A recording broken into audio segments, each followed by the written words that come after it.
Prepare to be astonished as you discover the story behind the woman on your screen, Mariam Ciotos. Once the leader of a convent, Mariam used every tactic imaginable to deceive an entire community for years. She manipulated their trust and faith to accumulate wealth and power. Her dark secrets finally came to light at the height of her career, earning her the infamous title of the serial killer nun. What exactly made this convent leader so terrifying?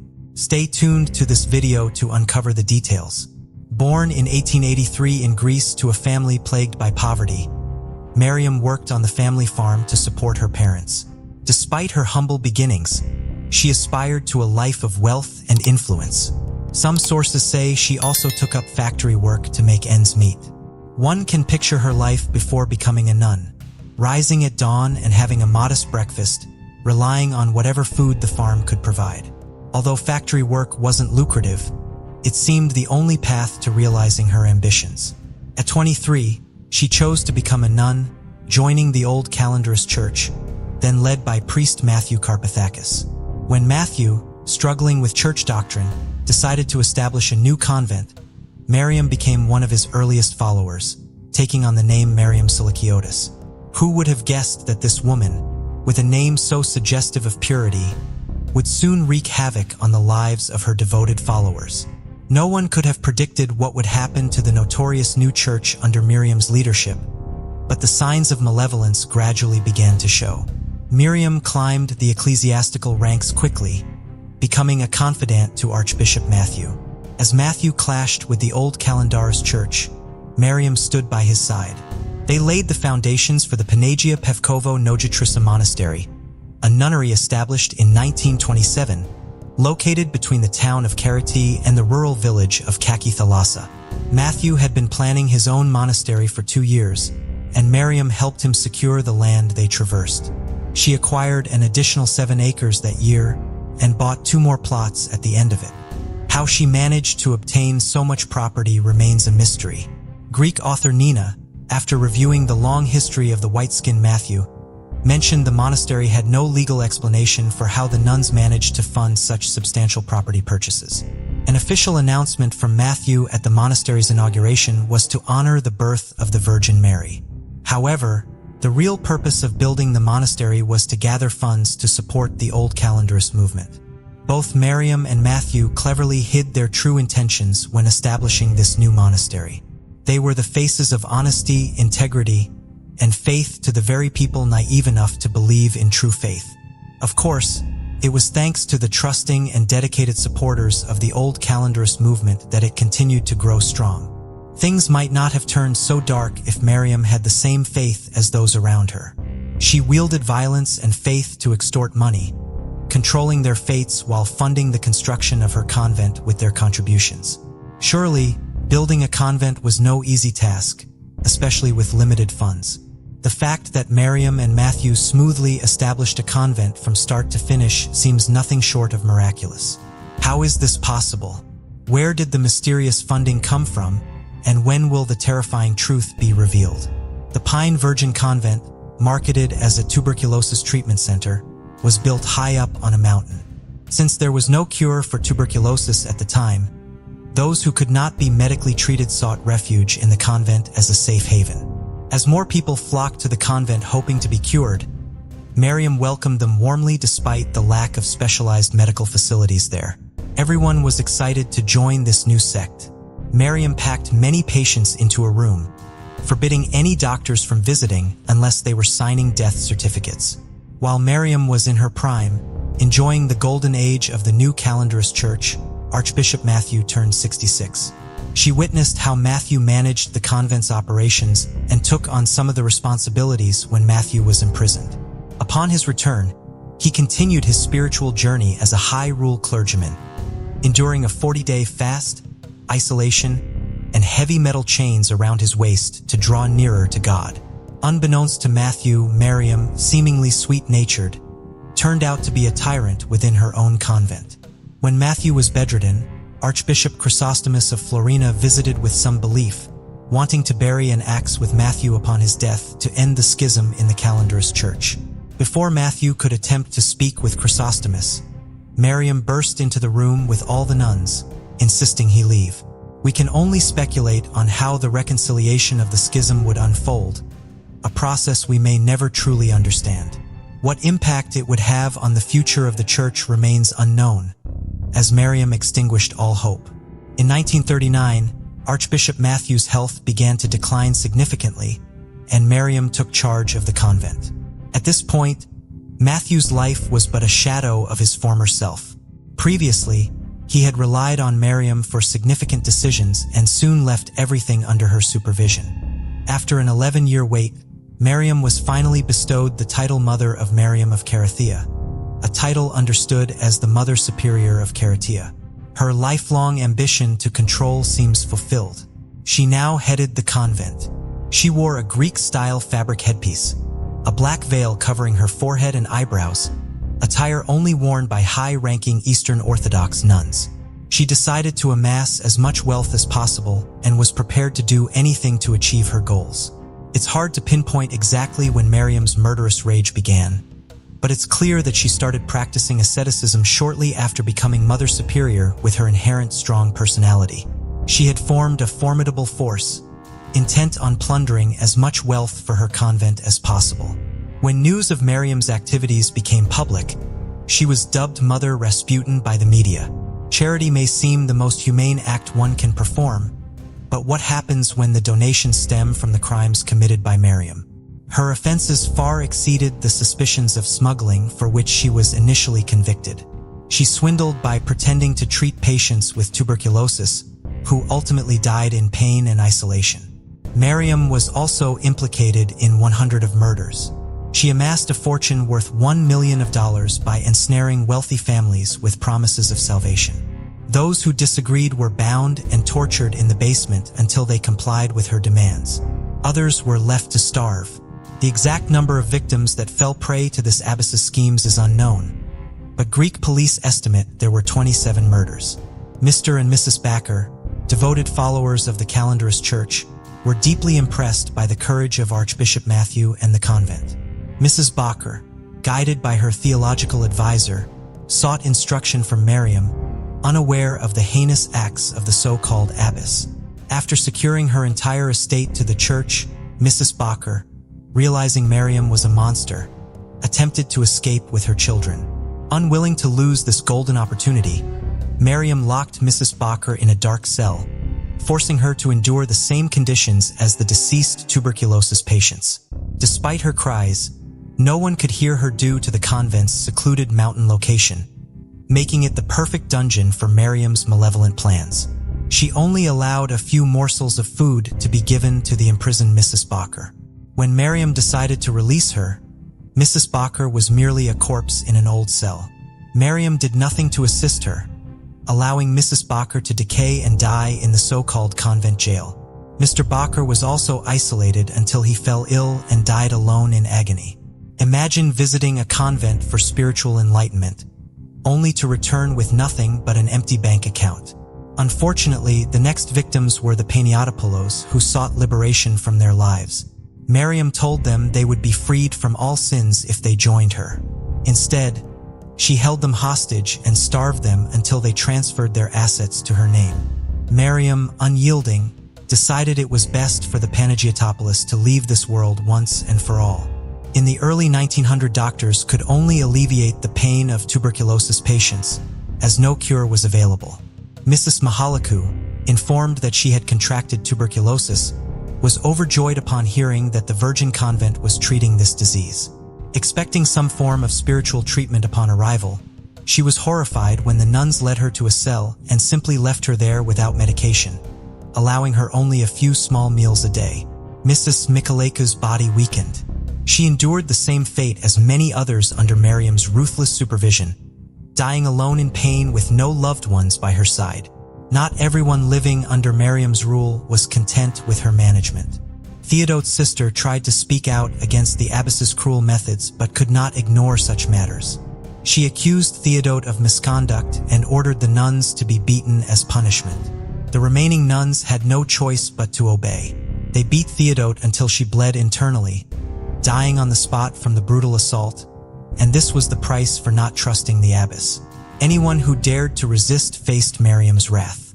Mariam's sister also spoke out against Mariam and was brutally punished with a beating. By the time she reached the hospital, she was so disfigured that no one could recognize her. She was internally bleeding, and her vital organs were damaged. The doctors tried to save her, but no medical treatment could heal the brutality inflicted by Mariam. Mariam breathed her last and was finally freed from the clutches of the Calendarist Church. The church denied any involvement of Mariam in the murder. However, there were numerous witness statements claiming that Mariam lured innocent people into her convent with promises of salvation. In reality, they would be tied up in the basement and forced to transfer all their possessions and wealth into Mariam's name. Mariam was tried for 7 murders. Authorities estimated that she had starved at least 27 people to death. The tortures were carelessly executed and beatings were administered in the name of repentant religious figures wielding power over people. If Mariam had been an ordinary woman, perhaps things would have ended there. But unfortunately, the villainous Mariam continued to send priests across Greece to find widows and wealthy families. She would entice these innocent followers to donate to the convent and then steal the donated money. One day, the police received a tip-off that an elderly woman had donated her entire estate to the convent. Her daughter was certain that her mother would not have handed over the money unless she had been coerced. Naturally, this accusation alone was not enough to arrest Mariam. The police began investigating Mariam's mysterious assets and discovered that the abbess was involved in the illegal importation of olive oil and various spices. However, the smuggling charges were insufficient to arrest a high-profile figure like Mariam. After a while, a woman named Eugenia Margetti came forward, saying she had been detained by the abbess in isolation. She also alleged that she had been tortured into handing over assets worth $118 million. In 1949, Christos Spyrides approached the Greek police to look for his missing daughter. The FBI traced her back to the convent. The 18-year-old's father stated that he had been convinced by a nun named Mariam to hand over $10,000 in assets as a donation to the convent. The Associated Press later revealed that Christo had reunited with his daughter. The police continued their investigation into the allegations against Mariam Ciotos. The police found that the convent practiced asceticism and did not allow any doctor to treat tuberculosis patients. Nearly 150 people died due to lack of medical treatment while staying at the convent. As the investigation continued, the police uncovered various victims who recounted being beaten by the abbeys. Survivors disclosed that Mariam would stare at them until they collapsed and were forced to transfer their assets into her name. Reuters reported at the time of her arrest that Mariam owned nearly 300 houses and farms. Additionally, she had amassed 1,000 pounds worth of gold and jewelry during her tenure at the convent as Mother Rasputin. On the night of December 4, 1950, while Mariam was sound asleep in her opulent chamber, police stormed the convent. In total, 85 officers scoured the grounds, anticipating the murders Mariam had orchestrated. They brought a deputy prosecutor, a judge, and an investigator, and the search continued throughout the night. They rescued 36 children. Officers had to wrest them from the nuns' grasp. They also liberated several elderly women, half-naked, severely malnourished and weak, who had been chained in the basement. Unsure if they could convict Mariam of fraud and embezzlement, they commenced a trial accusing her of illegally importing olive oil and tires. The Calendarist Church's authorities also soon ceased to shield Mariam from the law. By January 1951, the Archbishop of Athens and Chrysostomus of Florina were unable to reconcile their differences. The ancient church was demolished, and Mariam could no longer use religion as a pretext for her horrific crimes. The prosecutor was free to charge the ruthless nun, meticulously detailing her criminal life. He prosecuted her for all the crimes committed over the past decade, including murder, fraud, forgery, extortion, and torture. Mariam Ciotos continued to portray herself as a devout nun during the trials. She wore a traditional icon honoring the late Matthew, whom she posthumously named Saint Matthew. She vehemently denied all charges against her, dismissing them as fabrications of the devil. Perhaps Mariam had convinced herself that her actions were in the name of religion. She stood in the courtroom like a monster, cold and merciless, driven solely by her own greed. She knew there were no excuses for her actions, despite her attempts to exploit legal loopholes. Her defense attorney claimed that those who entered the convent had sworn to donate all their assets to it, of their own free will. He argued that the property had legally transferred to Mariam's name because the convent lacked a legal foundation. Mariam's grave offenses led to 3 separate trials. The first trial was held between 1951 and 1952. The second continued in 1953, and the third and final trial concluded a few months before Mariam's death. She was sentenced to 26 months in prison after the first trial, 10 years following the second, and an additional 4 years in the last trial. Mariam's conviction in 1951 shocked the Matthews community across Greece. They organized protests to liberate their leader from the legal system, demanding Mariam's release and her return to a lawful place. Police had to protect the archbishop from the possibility of being kidnapped as a bargaining chip for Mariam's release. Eventually, Mariam Ciotos was incarcerated in the Ivanov prison on Alexander Avenue in Athens. She spent the latter part of her life isolated, much like her victims, albeit under less dire circumstances. The entire saga of her crimes spanned 14 years, but she only served 1 year in prison before falling ill and being moved to a hospital, where she died at the age of 71. Mariam Ciotos had over 400 followers when she rose to power. Nearly 500 people bequeathed their assets to the convent through wills in Mariam's name. Some died in the convent from diseases, starvation, or torture. The nuns of Matthew continued to pray for the intercession of Saint Miriam, believing her to be a paragon of purity and morality. When questioned about the 100 who had died in the convent, the nuns explained that those who joined the church were already very old, and their deaths there were God's will, not due to Mariam's negligence. This is the story of Mariam Ciotos, a real-life demonic nun. How do you perceive the story of this nefarious nun? Share your views in the comment section below. On June 8, 2012, the Vancouver Police Department received a missing person report that seemed almost unbelievable. A 20-year-old Chinese international student claimed that his mother had mysteriously vanished just as they were about to drive to the airport for a flight home. When the police arrived, they found nothing suspicious at the scene. The caller, Yuan Shirtang, had been studying in Canada for 6 years, and his parents had visited him in Vancouver 2 weeks prior. But just as they were set to depart, his mother disappeared without a trace. Yuan Shirtang explained that he initially thought his mother had gone to buy snacks for the flight, leading him and his father to search nearby malls and convenience stores to no avail. As departure time approached, both father and son, increasingly worried, decided to contact the police. The police went to the airport, considering that perhaps she had boarded the flight alone. By day's end, airport staff broadcasted her details over the loudspeaker, but she was nowhere to be found.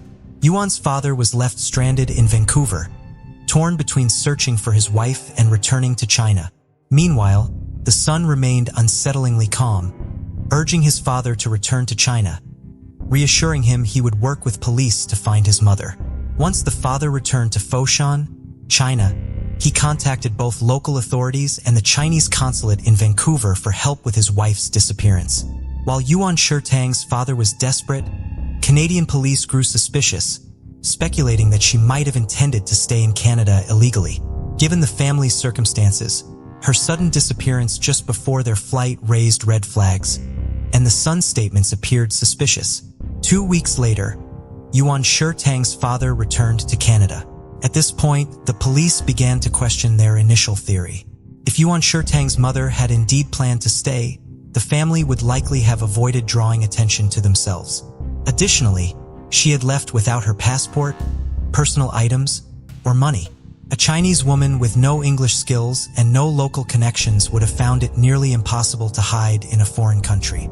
Consequently, the police called in Yuan Shirtang and his father for further questioning, this time focusing on whether there were any family feuds, debts, or mental health issues involving the mother.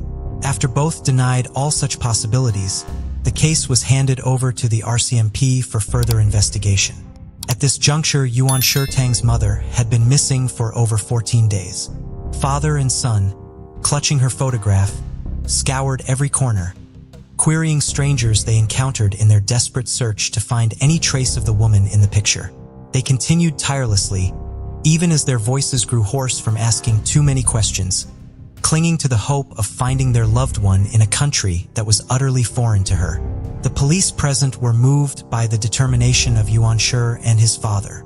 Facing the cameras, they declared they would never cease their search for their beloved mother and wife. Thus, the police began to re-examine statements and earlier calls, particularly focusing on the last person to have seen Yuan Shitong's mother, her own son. They quickly noted inconsistencies in his account. For instance, in his initial 911 call, he claimed he was going to pick her up from the hotel to go to the airport, but later changed his story to picking her up for breakfast. Initially, he stated his mother was alone at the hotel, but later mentioned his father was also staying in the same room. When Chi Tang had been in Canada for 6 years, yet his English remained poor, and he struggled to comprehend the questions posed by the 911 operator. He couldn't even specify his mother's height or build, offering the feeble excuse, "I don't understand, and I don't know how to explain."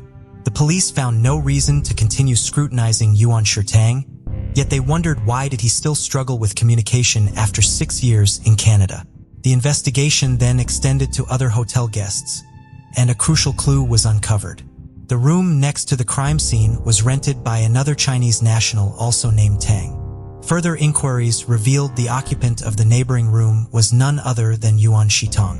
When Yuan Shitong called 911, he told the police that on the morning his mother disappeared, he had traveled from his residence to the hotel to pick her up. However, no one suspected that the dutiful son had a room in the same hotel as his parents, right next door.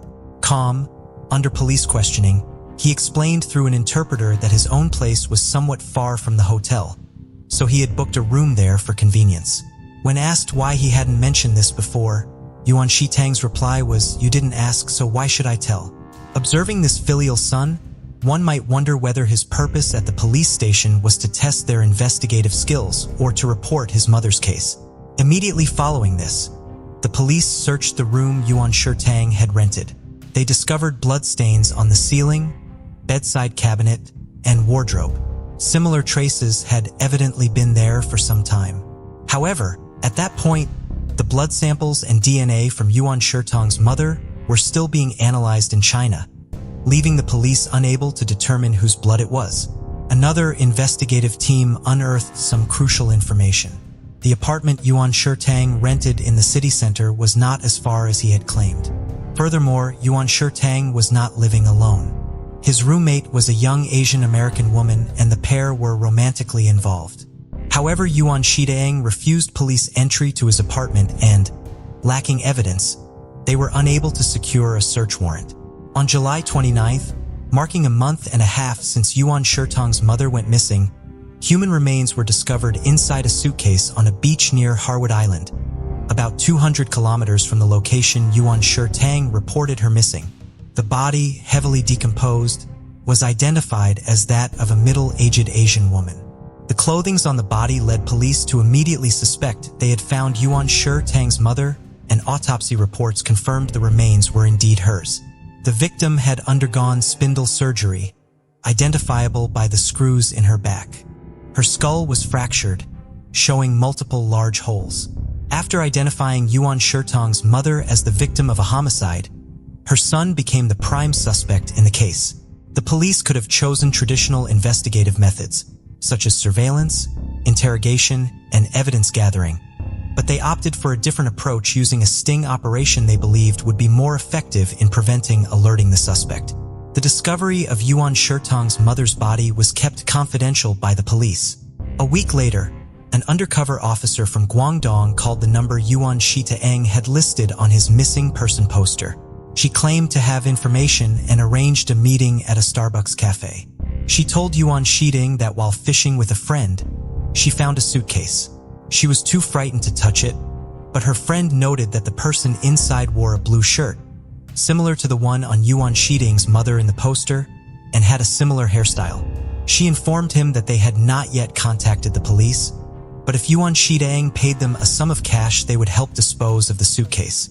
Upon hearing this, Yuan Shitong abruptly stood up and left.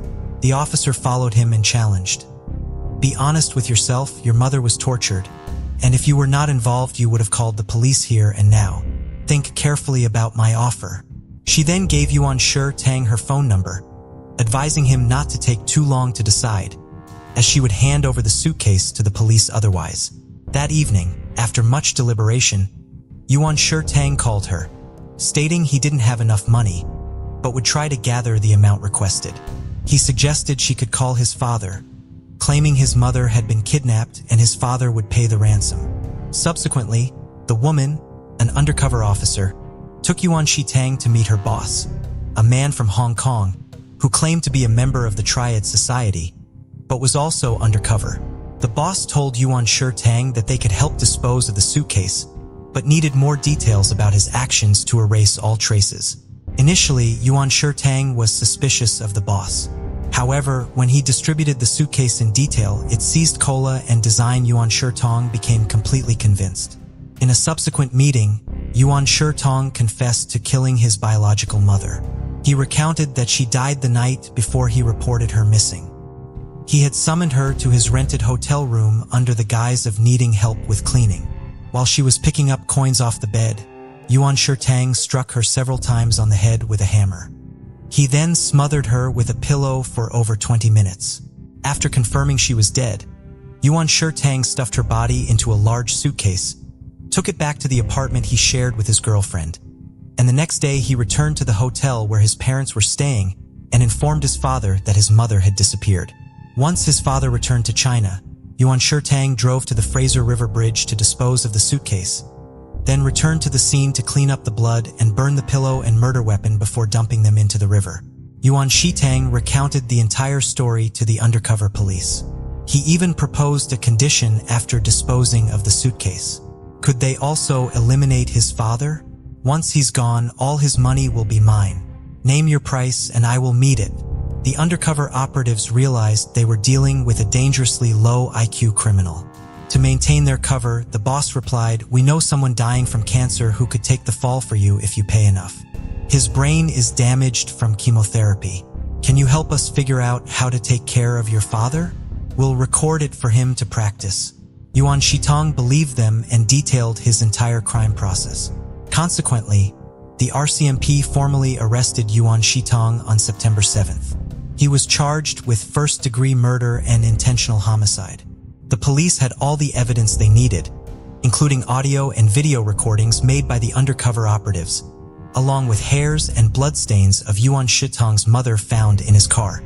CCTV footage showed Yuan Tang returning to his apartment with the suitcase and dragging it out the next day.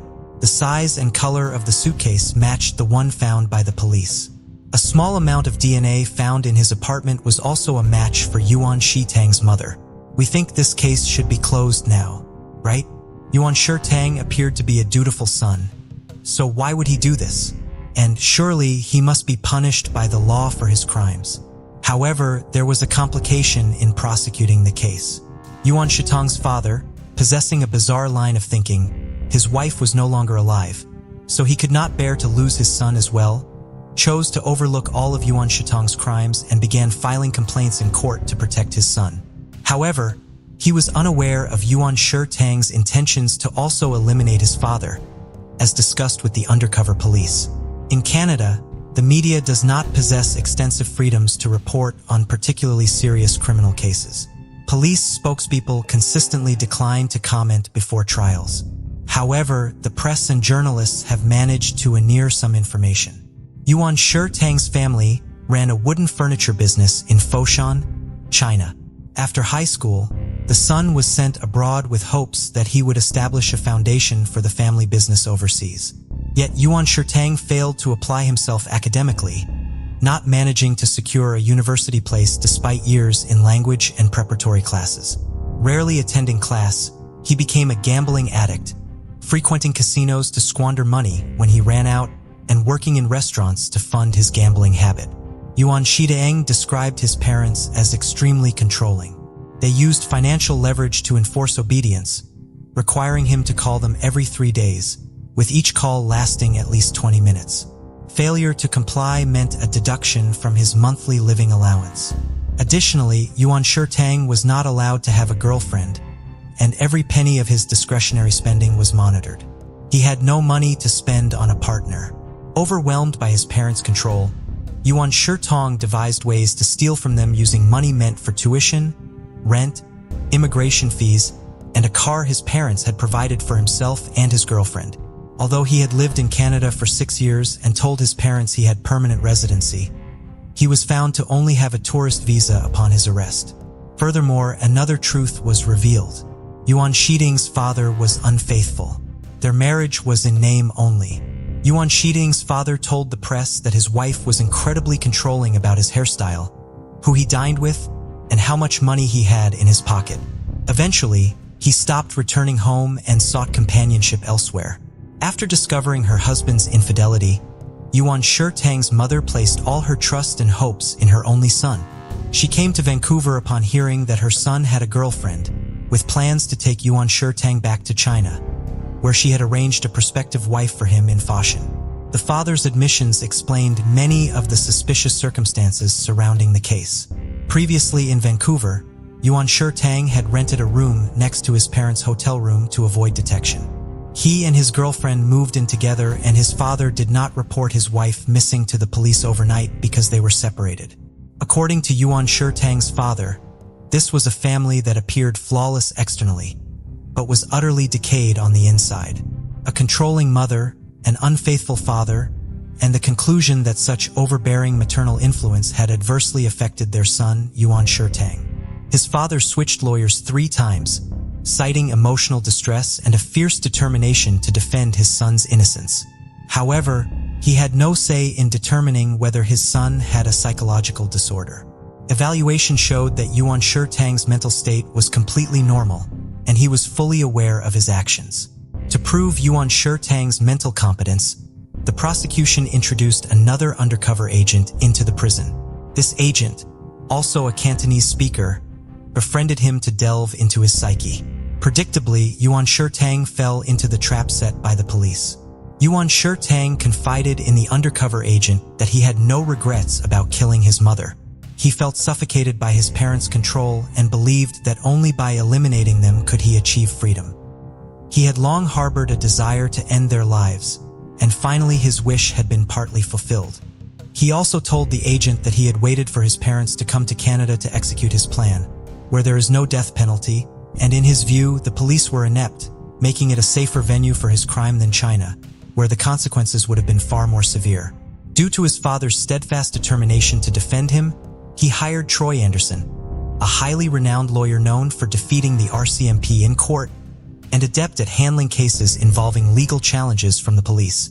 The trial of Yuan Shitong was delayed until September 2025, 3 years after his mother's death. Before the trial, his father conducted several interviews, consistently asserting that his son was a good person and that he had a responsibility to protect him. For the prosecution, dealing with family witnesses and defendants is often challenging, as while they seek justice and appropriate penalties for the perpetrator, the family fights to prove their innocence. During a court recess, a reporter saw Yuan Shitong's father pass by the waiting area. Yuan Shitong greeted him and his father responded tenderly, "Have you eaten, son?" He then gave Yuanshi a thumbs up, signaling, "Well done, son." It is unimaginable why this family harbored such distorted thinking. Seemingly both father and son wanted to escape from the wife and mother. In defending his son, the prosecution conceded, and the charge of premeditated murder was withdrawn. At trial, Yuan Shitong was only charged with first-degree murder. He testified that his parents were strict disciplinarians. As a child, if caught lying, he would be beaten with a feather duster or a wooden stick. However, this did not deter his lying. Rather, it made him more skilled at deceit. For Yuan Shitong, the punitive measures were entirely counterproductive. Before the incident, Yuan Shitong's mother discovered a car rental receipt that belonged to her son. She knew he had asked for money to buy a car, but instead he had rented one. She then demanded he show her the apartment he claimed he needed funds to purchase for rental purposes. However, his girlfriend was living there, revealing this would expose everything. He concocted various excuses to delay, but he could not deter his mother. Thus, he began to plan her demise. Was this a spontaneous plan?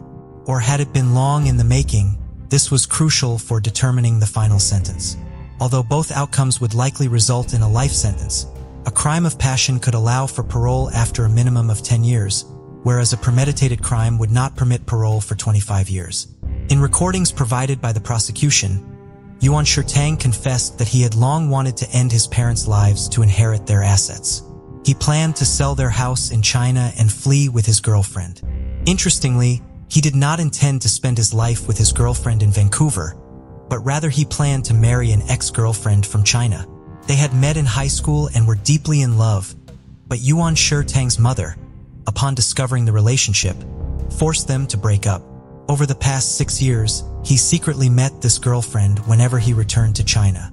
Once, he changed his ticket after his parents dropped him at the airport and returned to China for a month to see her.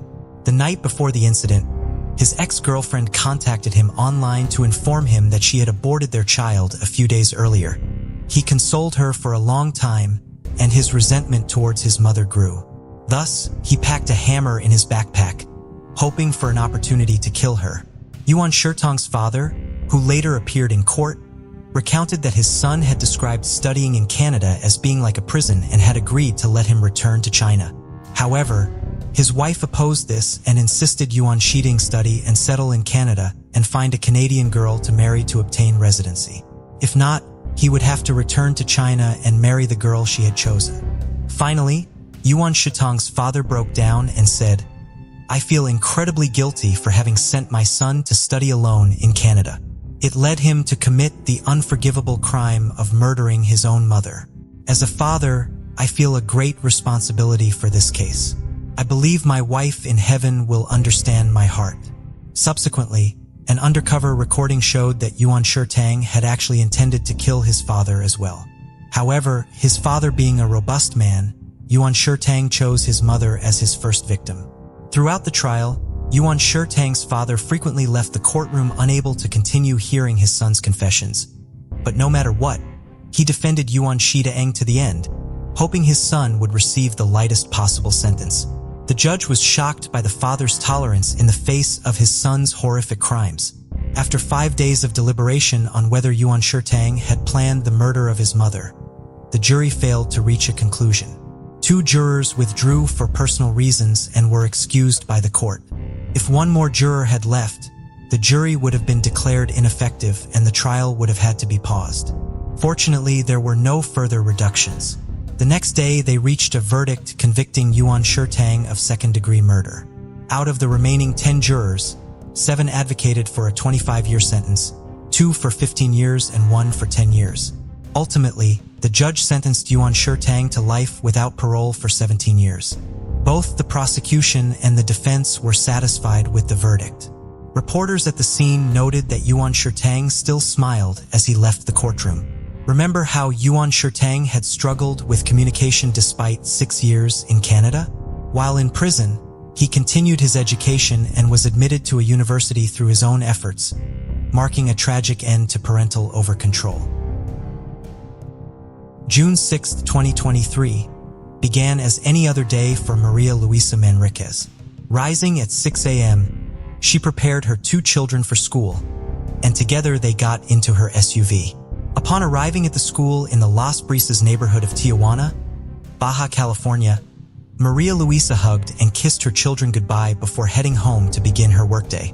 But for the rest of the day, there was no word from her. Maria Luisa was a well-known model and businesswoman.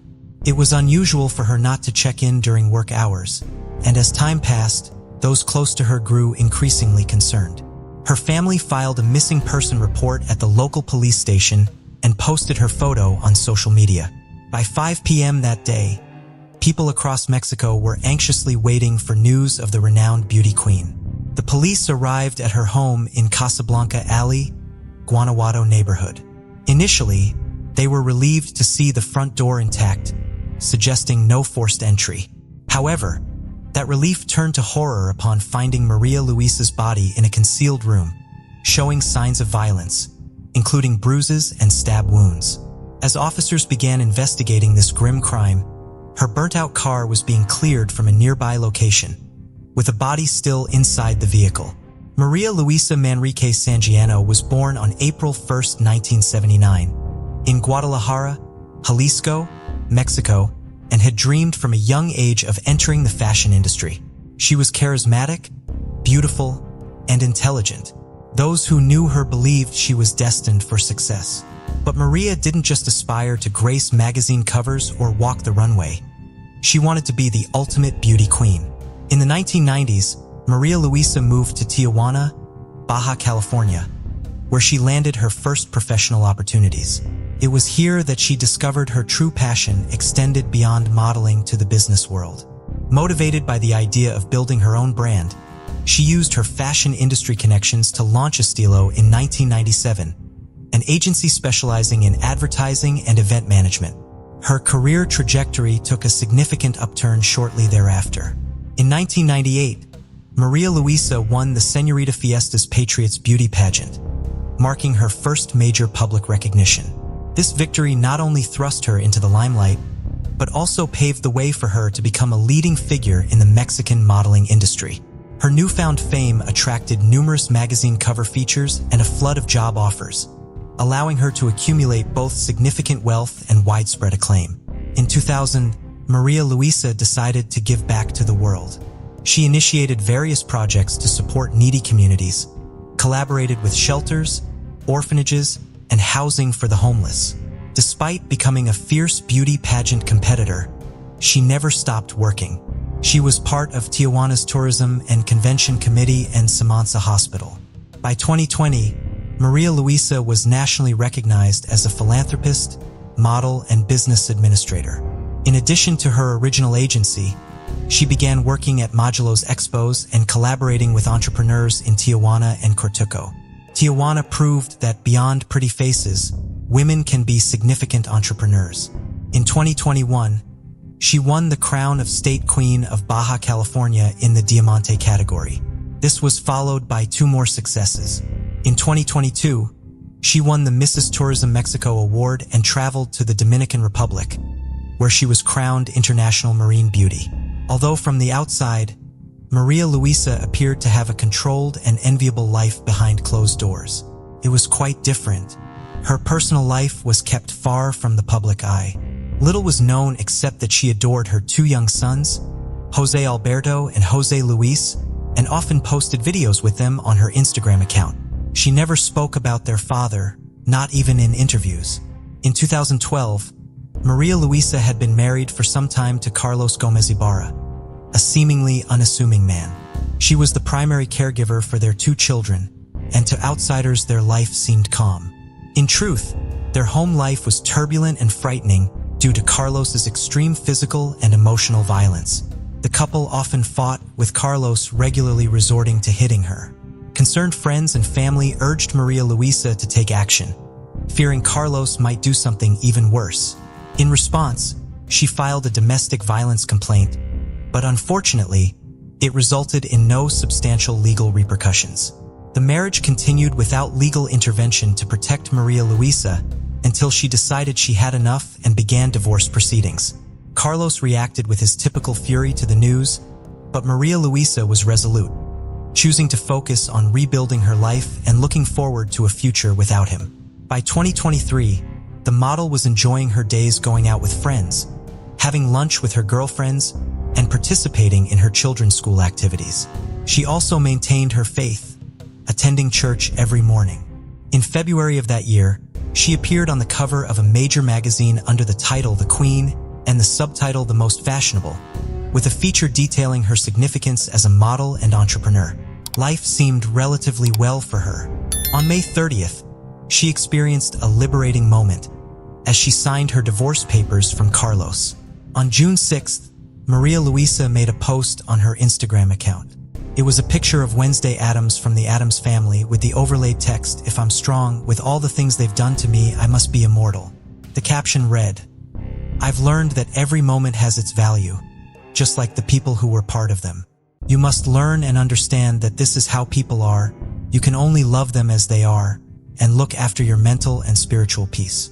This post hinted at her tough experiences, but suggested that what she had endured had only made her stronger. Unbeknownst to anyone, this would be her last post. Later that day, as was her routine, she dropped her 2 children off at school in the Las Brisas neighborhood of Tijuana, Baja California at 7 a.m. After bidding them goodbye with a kiss and a strong hug, promising to pick them up later, she greeted other parents with her characteristic charisma, got into her car, and returned home ready to start her workday. Hours later, she stopped responding to her phone. Friends, family, and colleagues tried to reach her, but to no avail. Concerned, they went to the police station to report her missing. That afternoon, her acquaintances shared a missing person alert on social media, stating they had not heard from her since 7 a.m. that day and urging anyone with information about her whereabouts to contact them to aid the search. At 5 p.m., the police were granted permission to enter Maria Luisa's residence, located in Casablanca Alley in the Guanajuato neighborhood. At first glance, the inside of the property appeared completely normal. Everything was orderly with no signs of forced entry. The officers checked each room, finding nothing until they reached an unused bathroom with a dusty jacuzzi. There, shockingly, lay the lifeless body of Maria Luisa. The worst was yet to be discovered. The detectives quickly noticed she had clear signs of violence. Having been beaten and stabbed, the state prosecutor's office quickly informed the family of the deceased, who went to the property to identify the body. Her face was unmistakably hers. There were no doubts about her identity. The severe injuries found on the model's body led forensic experts to conclude that this was not a case of suicide. They also determined that the time of death was around 7:30 a.m. Curiously, around the same time, and not far from the scene, a horrific accident occurred at 8 o'clock and 1 second a.m. A vehicle had crashed into a wall on Via Rápida Oriente and caught fire. The driver was declared dead at the scene due to severe burns, making it impossible to identify him by physical features or clothing until forensic tests could be conducted. Meanwhile, as the police investigation into Maria Luisa's murder began, detectives noted the absence of Carlos, her ex-husband. The news of the model's murder shocked the entire Mexican community. Maria Luisa was beloved nationwide for her charisma and philanthropic efforts. There was a clamor for thorough investigations to find her killer or killers. Her family also posted a message on her official account urging people to remember her for all the good she had done and the people she had helped. Just hours after her body was discovered, the Baja California State Prosecutor's Office held a press conference announcing a significant breakthrough in the investigation. They had identified a suspect. Surveillance footage from the street showed a man arriving at Maria Luisa's home around 7:30 a.m. This man was none other than Carlos Gomez Ibarra. After parking his bicycle at the entrance, Carlos entered through the front door without any signs of forced entry. Inside, he brutally attacked his ex-wife with a stabbing weapon, leading to her death.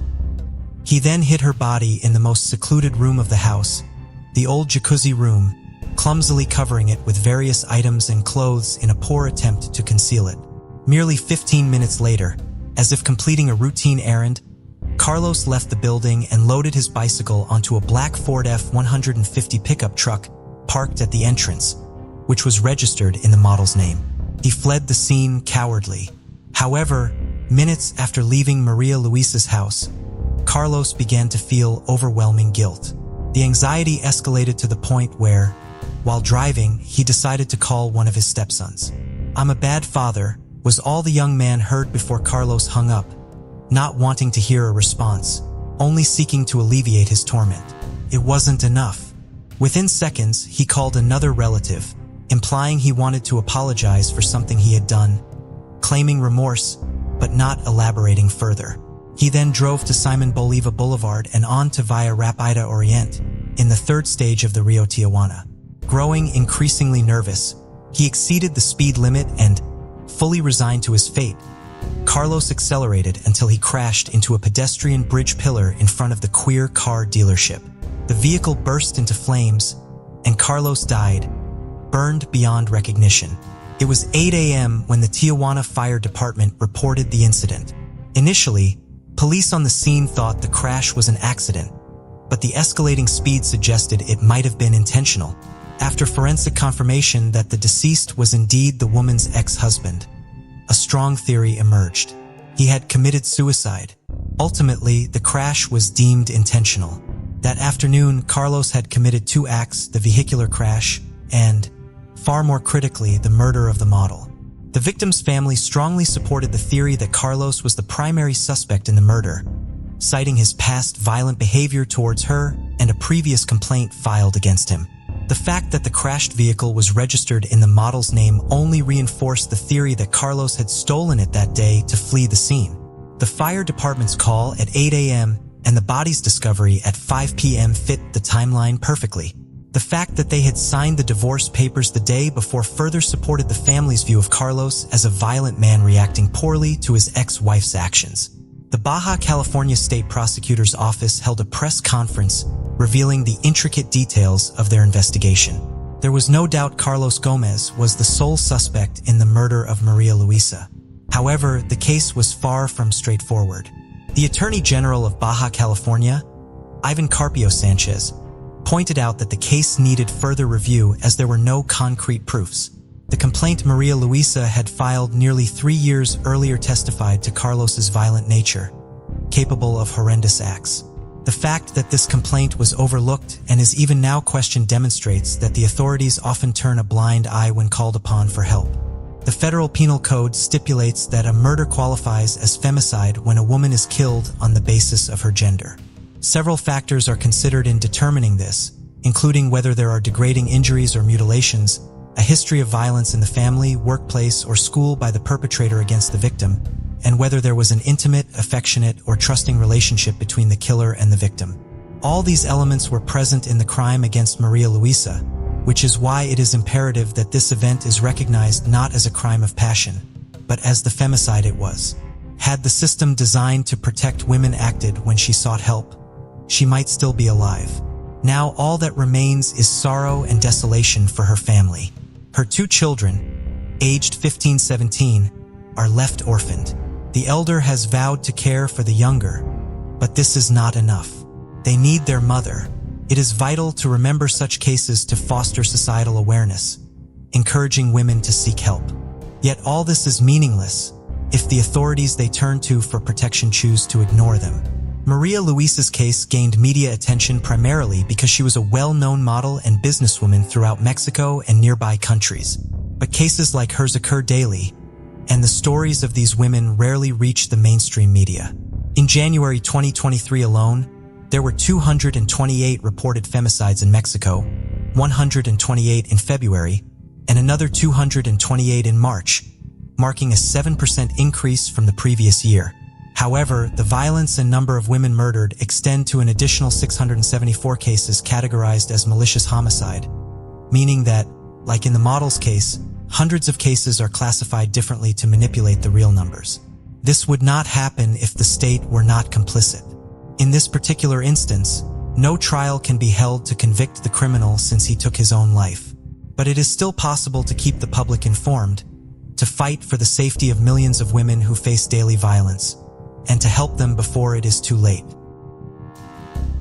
In a country where over 78% of the population uses smartphones, such as South Korea, a free KTV platform has emerged as a beloved interactive space, hosting about 5,000 regular broadcasters. The pay-per-view model has become a significant income source for many prominent figures on the platform, especially the glamorous broadcast jockeys or BJs. Among them is Ayoung, born in 1990, who gained fame for her beautiful looks, nearly flawless proportions, and a sweet, captivating voice that draws numerous fans. Skilled at creating memorable moments during her live streams, she often wears captivating costumes, like a nurse or police officer. Ayoung is also part of a tight-knit group of female streamers who broadcast together, playing popular games. Her fame soared further when rumors circulated about her being the ex-girlfriend of someone named Mark, sparking public interest in all aspects of her life. Despite her early fame, Ayoung has always valued self-sufficiency and takes pride in earning her way. To her, authenticity in life holds the highest value. Yet, the entertainment industry brings its own challenges and temptations. Perhaps that's why, after a long run as a BJ, she felt it was time to return to a quieter life, away from public scrutiny. Ayoung announced her retirement, deciding to travel and return to a normal life.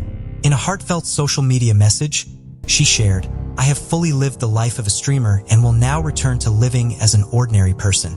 Upon my return to my career, I'll upload a video to YouTube sharing my sincere reflections.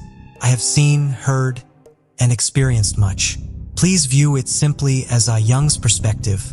Now, Ayoung is set to begin her new chapter as an ordinary person, committed to living well after sharing her final message. On September 2023, she continued her journey by visiting Cambodia with a friend.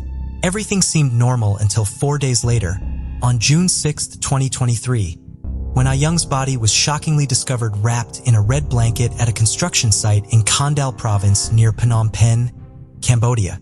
The tragic death of Ayoung left her followers and the public stunned, as no one expected the beautiful girl they adored to meet such a sudden and mysterious end in a foreign land. Immediately after the incident was reported, local police and even the Cambodian National Police sprang into action to investigate. Tracing her last days, they discovered that Ayoung had visited a hospital in the Bunjong area of Phnom Penh on June 4th, run by a Chinese couple to receive some sort of infusion or serum. CCTV footage of Ayoung before her death was released, showing her walking alone into the building wearing a black t-shirt and sports pants.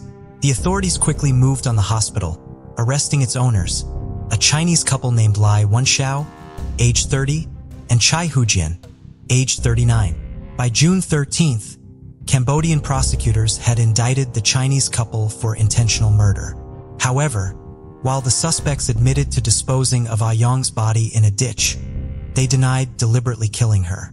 They claimed that on June 4th, Ayoung did visit their hospital for a serum infusion, but inexplicably began convulsing and then stopped breathing soon after. Overwhelmed by fear, the couple then used their own vehicle to transport Ayoung's body to Kandal province near Phnom Penh, Cambodia, in an attempt to dispose of it. Despite their denials in Cambodian court on June 19th, the Chosun Ilbo reported that the Chinese couple could be subjected to South Korean law for their crimes against Ayoung. According to Section 6 of the Criminal Act, the law applies to foreigners who commit crimes against South Korean citizens outside the country's borders. Thus, the South Korean Ministry of Justice, through the Ministry of Foreign Affairs, could request extradition of the criminals from Cambodia for trial. This means the South Korean investigative authorities have jurisdiction over the criminal aspects of Ayoung's death. Just when it seemed the case might close with the punishment of the two negligent perpetrators, new suspicions arose. Ayoung's death was not due to medical mishap, but rather physical assault. Witnesses who first discovered Ayoung's body reported bruises and signs of physical abuse on her face and body, suggesting she may have been attacked due to personal disputes. This revelation added layers of mystery and sorrow to the unfortunate young woman's demise, prompting numerous questions about the circumstances surrounding Ayoung's date in Cambodia. One of the first mysteries is the peculiar choice of location. Typically, tourists visit Siem Reap to see Angkor Wat, Rat Hath, and Phnom Penh, which lacks major resort destinations and is not usually a primary choice for visitors. Additionally, Ayoung, an active Instagram user, did not post any social media updates during her trip, breaking her usual pattern. Furthermore, if Ayoung urgently needed a beauty treatment like a serum injection, why didn't she visit a South Korean hospital in Phnom Penh, which would have been more familiar and easier to communicate with instead of the hospital operated by the Chinese couple? Another perplexing aspect is why Ayoung would travel alone to a remote suburb like Kandal for the injection, which is highly unusual, especially in a foreign place where language barriers exist. This suggests she might have had prior knowledge or connections with the hospital. The identity of the friend who accompanied Ayoung to Cambodia has also drawn attention, as this person was the closest contact Ayoung had in the unfamiliar country. Yet after Ayoung disappeared on June 4th and was not seen for 2 more days until her body was found, this friend did not contact the police or the embassy. The friend was questioned by Cambodian police, but later released without any suspicion, and their identity was kept confidential due to possible post-traumatic stress disorder. As for the cause of Ayoung's injuries, while local police suggested that the swelling and bruising might be due to the body being submerged for an extended period and the previous serum injection, this has only added to the public's confusion. With contradictory statements between the police and the public, The true cause of the visible injuries on Ayoung's body remains unclear. The case grows more complicated with differing expert opinions on the nature of Ayoung's injuries. Some forensic experts believe the injuries seen in leaked photos do not match those typically associated with physical assault or drug side effects, leading to further speculation about the true cause of death.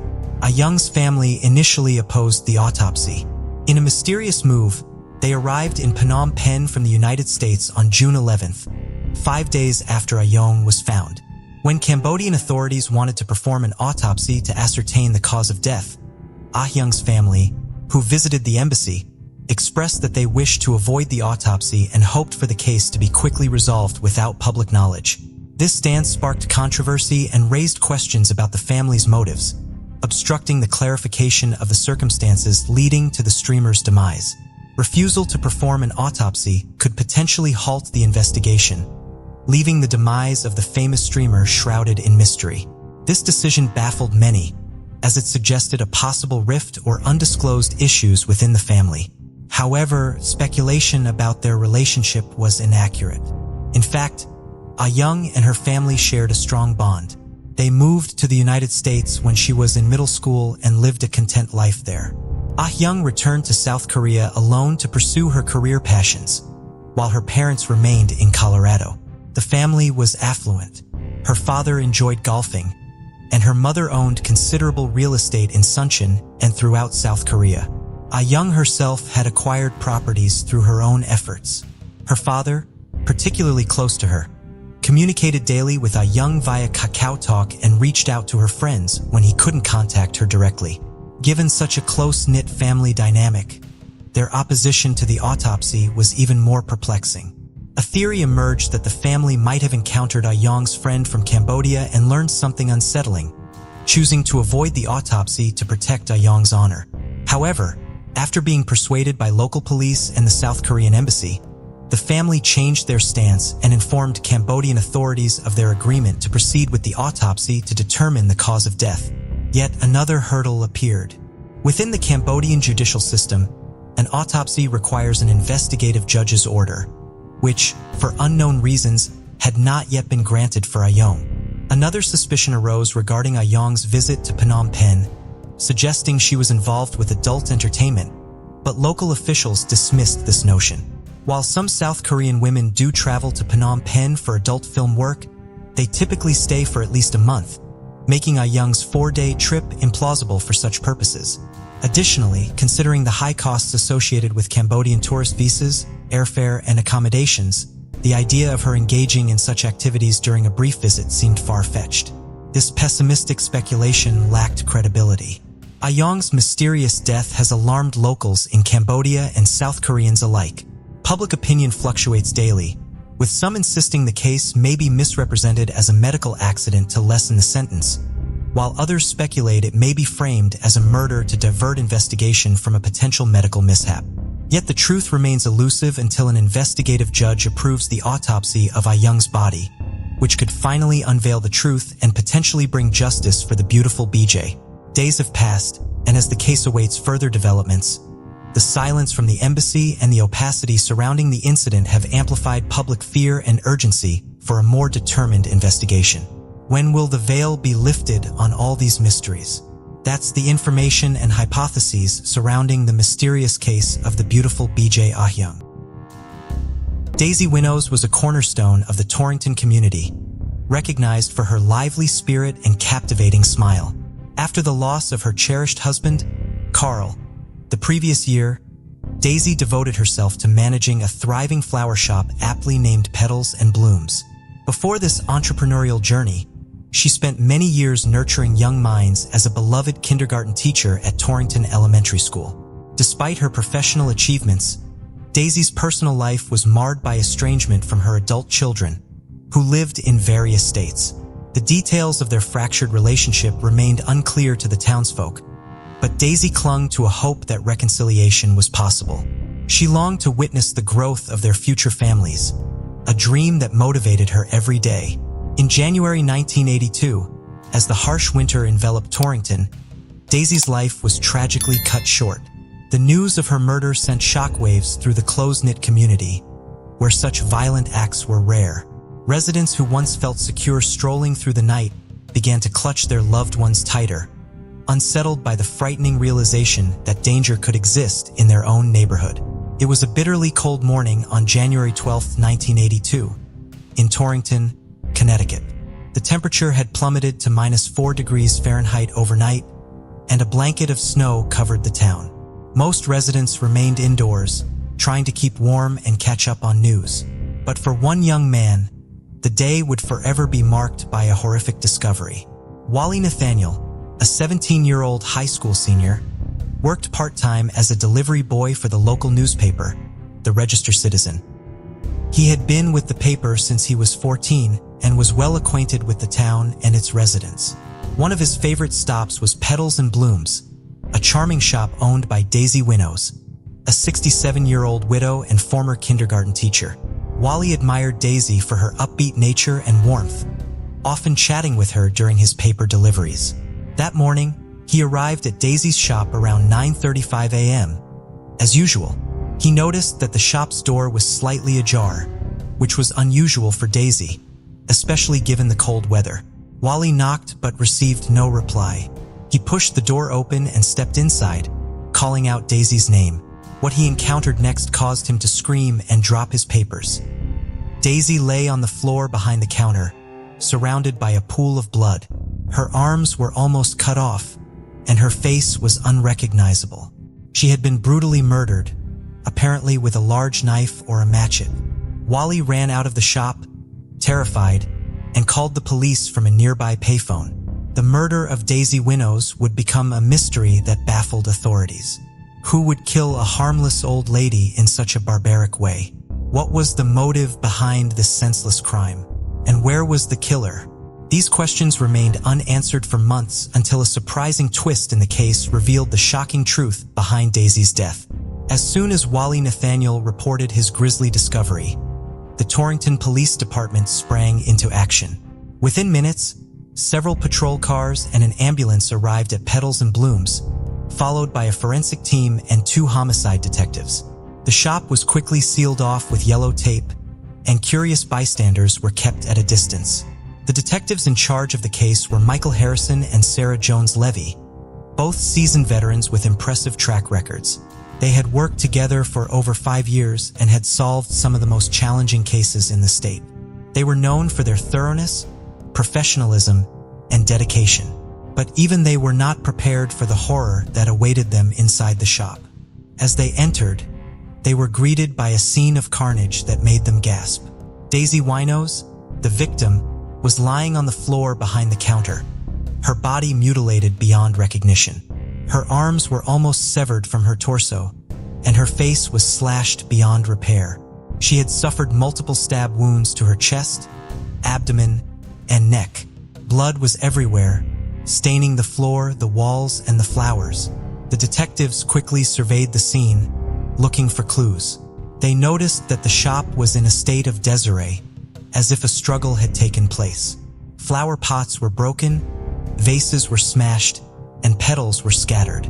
A trail of bloody footprints led from the counter to the back door, indicating that the killer had fled that way. The back door was unlocked, and there were no signs of forced entry. The detectives also spotted the murder weapon, a large cleaver, lying on a table near the door. It was covered in blood and fingerprints. The detectives wondered how the killer had obtained such a weapon and why he had left it behind. They proceeded to collect evidence, taking photos, measurements, and samples. They also interviewed Wally Nathaniel, the delivery boy who had found the body. He was still shaken by the ordeal and could not provide much information. He said he had arrived at the shop around 9:35 a.m. and had found the door slightly open. He had entered calling out Daisy's name and had seen her body. He had run out screaming and had called the police from a nearby payphone. He said he had not seen anyone else around the shop and that he had no idea who would want to kill Daisy. The detectives thanked him for his cooperation and told him they would be in touch. They then contacted the coroner, who arrived shortly after. He examined the body and confirmed that Daisy had died from blood loss due to the multiple stab wounds. He estimated that the time of death was between 9 o'clock and 9:30 a.m., based on the body temperature and rigor mortis. He also noted that Daisy had defensive wounds on her hands, suggesting that she had tried to fight off her attacker. The detectives were puzzled by the motive behind the murder. Daisy Winos was a well-liked and respected member of the community, with no known enemies or problems. The detectives decided to look into Daisy's personal life, hoping to find some clues. They also hoped to find some witnesses who might have seen or heard something suspicious around the shop that morning. They knew they had a tough case ahead of them, and that time was of the essence. They had to catch the killer before he struck again. The first person that Detectives Harrison and Jones Levy wanted to talk to was Nick Selby, Daisy's boyfriend. Nick was a 41-year-old plumber who had met Daisy 6 months ago when he had fixed a leak in her shop. They had hit it off and had started dating soon after.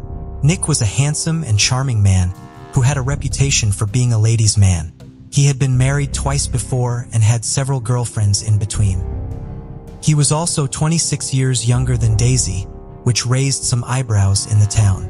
The detectives wondered if Nick had any motive to kill Daisy. Could he have been after her money or her shop? Could he have been jealous of her relationship with her children or someone else?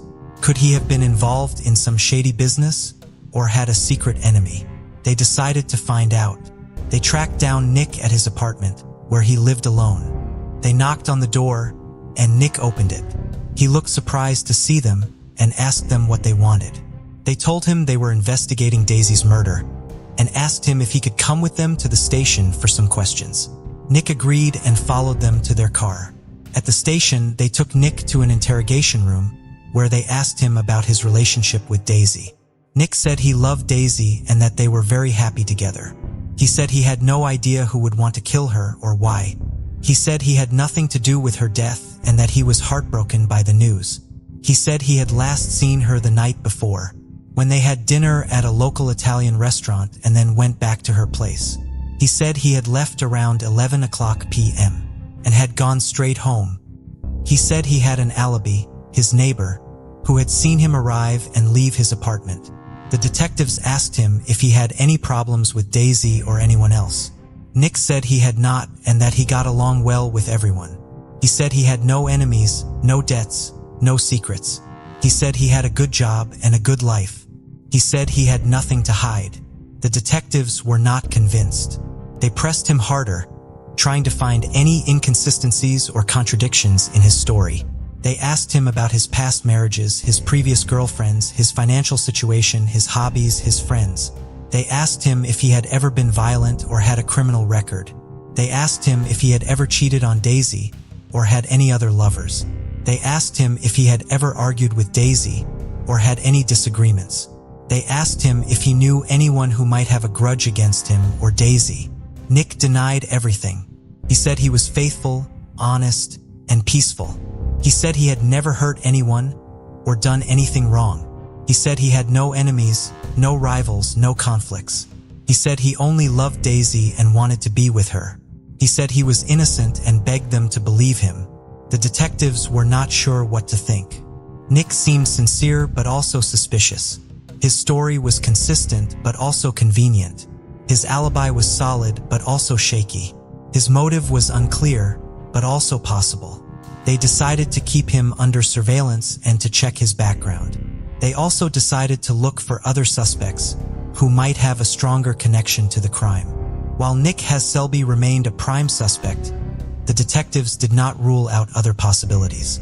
They decided to look into the last person who had seen Daisy alive according to the shop's records. That person was Danny Waters, a 24-year-old man who had bought a bouquet of roses from Daisy at 9:15 a.m., just 20 minutes before her body was found. Danny Waters was an odd and lonely figure in the town. He lived with his mother Carla, who ran a car wash on the outskirts of Torrington. He had no job, no friends, no hobbies. He rarely left his house except to run errands for his mother or to visit Daisy's shop. He was also illiterate, having never attended school or learned to read or write. The detectives were curious about Danny's relationship with Daisy. Why did he buy roses from her that morning? Who were they for? What did they talk about? Did he notice anything unusual or suspicious? They decided to pay him a visit. They drove to the car wash where they found Carla Waters working. She was a 49-year-old woman with a stern and weary face. She greeted them coldly and asked them what they wanted. They told her they were investigating Daisy's murder and that they wanted to talk to Danny. Carla said Danny was not home and that he had nothing to do with Daisy's death. She said Danny was a good boy who never hurt anyone. She said Daisy was a nice lady who was kind to Danny. She said they had no reason to kill her. The detectives asked Carla if they could search her house, and she reluctantly agreed. They followed her to a small and shabby house next to the car wash. They entered and were struck by the smell of dirt and decay. They searched the house, looking for any clues or evidence. They found nothing of interest, except for a cardboard box in the attic, where Danny slept. Inside the box, they found a pile of books, magazines, and newspapers. They were puzzled by this, since Danny was illiterate. They asked Carla about it, and she said Danny liked to look at the pictures, and that he collected them as a hobby. The detectives were not satisfied with this explanation. They took some of the books and magazines with them and left. They took them to the station where they examined them more closely. They were shocked by what they found. The books and magazines were all about flowers, gardening, and nature. They were all marked with notes written in a childish and clumsy handwriting. The notes were simple words, such as rose, sun, love. The detectives realized that these were not just pictures, but lessons. Someone had been teaching Danny to read. They wondered who that someone was, and they had a hunch. They checked the dates and titles of the books and magazines and compared them with Daisy's shop's records. They found a match. Every time Danny had bought flowers from Daisy, he had also received a book or a magazine from her. The detectives had discovered a surprising connection. Daisy, moved by Danny's illiteracy, had been secretly tutoring him in her spare time. She had been giving him books and magazines, along with notes and instructions, to help him learn to read. She had been doing this for months, without anyone's knowledge. The detectives were amazed by this revelation. They wondered what Daisy's motive was and what Danny's feelings were. They wondered if this was a platonic or a romantic relationship and how Carla felt about it. They wondered if this had anything to do with Daisy's murder. They decided to talk to Danny again and to find out more. The case seemed to hit a dead end, as the detectives ran out of leads and suspects. Nick Selby and Danny Waters had solid alibis, and no other person had a clear motive or opportunity to kill Daisy. The detectives were frustrated and desperate, as the media and the public demanded answers. Then, a ray of hope. A forensic technician working on the fingerprint analysis found a match. A single print, left on the cleaver that was used as the murder weapon, belonged to none other than Carla Waters, Danny's mother. The detectives were stunned by this discovery. Carla Waters had not been on their radar as she had no apparent connection to Daisy, except for being Danny's mother. She had also cooperated with the police and had allowed them to search her house. She had seemed indifferent rather than suspicious. The detectives wondered what Carla's motive was and how and why she had pulled off the crime. They decided to confront her and to get some answers. The fingerprint match was a game changer for the detectives. They had a new suspect and a new lead. They decided to dig deeper into Carla Waters' background and to find out what she was hiding. Carla Waters was a 49-year-old woman who had lived in Torrington all her life. She had never married and had raised to Danny on her own. She ran a car wash on the edge of town, which she had inherited from her father. She was a quiet and reserved person who kept to herself and rarely socialized. She was also fiercely protective of Danny, whom she considered her only reason for living. The detectives also learned that Carla had a troubled past, marked by trauma and abuse. She had become pregnant with Danny at 15. She had never told anyone about it and had given birth to Danny in secret. Carla had developed a twisted form of maternal obsession, bordering on abuse. She had isolated Danny from the world and had denied him any education, socialization, or normalcy. She had forced him to eat only raw barley, like a horse, and had made him sleep naked in a cardboard box in the attic. She had controlled every aspect of his life and had convinced him that she was the only person who loved him and cared for him. The detectives also learned that Carla had a paranoid and delusional personality, fueled by her guilt and fear. She had believed that Danny and Daisy were having sex and that they were plotting to kill her. She had spied on them and had seen them exchanging books and notes. She had misinterpreted their innocent gestures as signs of betrayal and conspiracy. She had become consumed by an irrational jealousy and had decided to take matters into her own hands. The detectives had enough evidence to arrest Carla and to confront her with the truth. They went to her house where they found her sitting on the couch, watching a replay of Donahue. She looked calm and composed, as if nothing had happened. She greeted them politely and asked them what they wanted. They told her they had a warrant for her arrest and that they knew she had killed Daisy. They showed her the fingerprint match and the books and notes they had found in Danny's box. Carla's demeanor changed instantly. She became agitated and defensive and denied everything. She said they had no proof and that they were lying. She said she had nothing to do with Daisy's death and that she loved Danny more than anything. She said Danny and Daisy were the ones who had killed her and that they were trying to frame her. She said they were evil and that she deserved to die. The detectives were shocked by Carla's reaction. They realized that she was mentally unstable and that she had no remorse or regret. They handcuffed her and took her to their car. They also called Danny and told him what had happened. Danny was speechless and could not believe that his mother was the killer. He said he was sorry for Daisy and that he had no idea what his mother had done. The detectives had solved the case, but they had also uncovered a dark and tragic story. A story of a mother's love gone wrong and a son's life ruined. A story of a woman's madness and a town's horror. A story of a flower's beauty and a murder's brutality. The trial of Carla Waters began on March 15, 1982, at the Litchfield County Courthouse. The judge presiding over the case was William Bowles, a respected and experienced jurist. The prosecutor was Emily Carter, a young and ambitious assistant district attorney. The defense attorney was Thomas Hines, a seasoned and skillful public defender.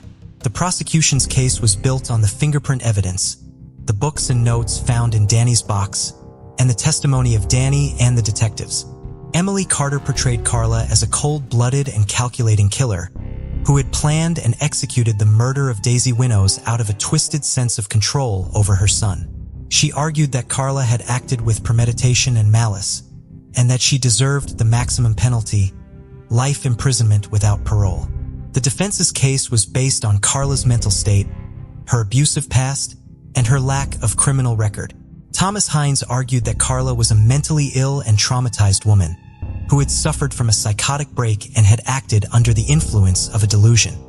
He pleaded for the jury's mercy and compassion and asked them to consider a lesser charge, manslaughter. The trial lasted for 2 weeks and was filled with dramatic and emotional moments.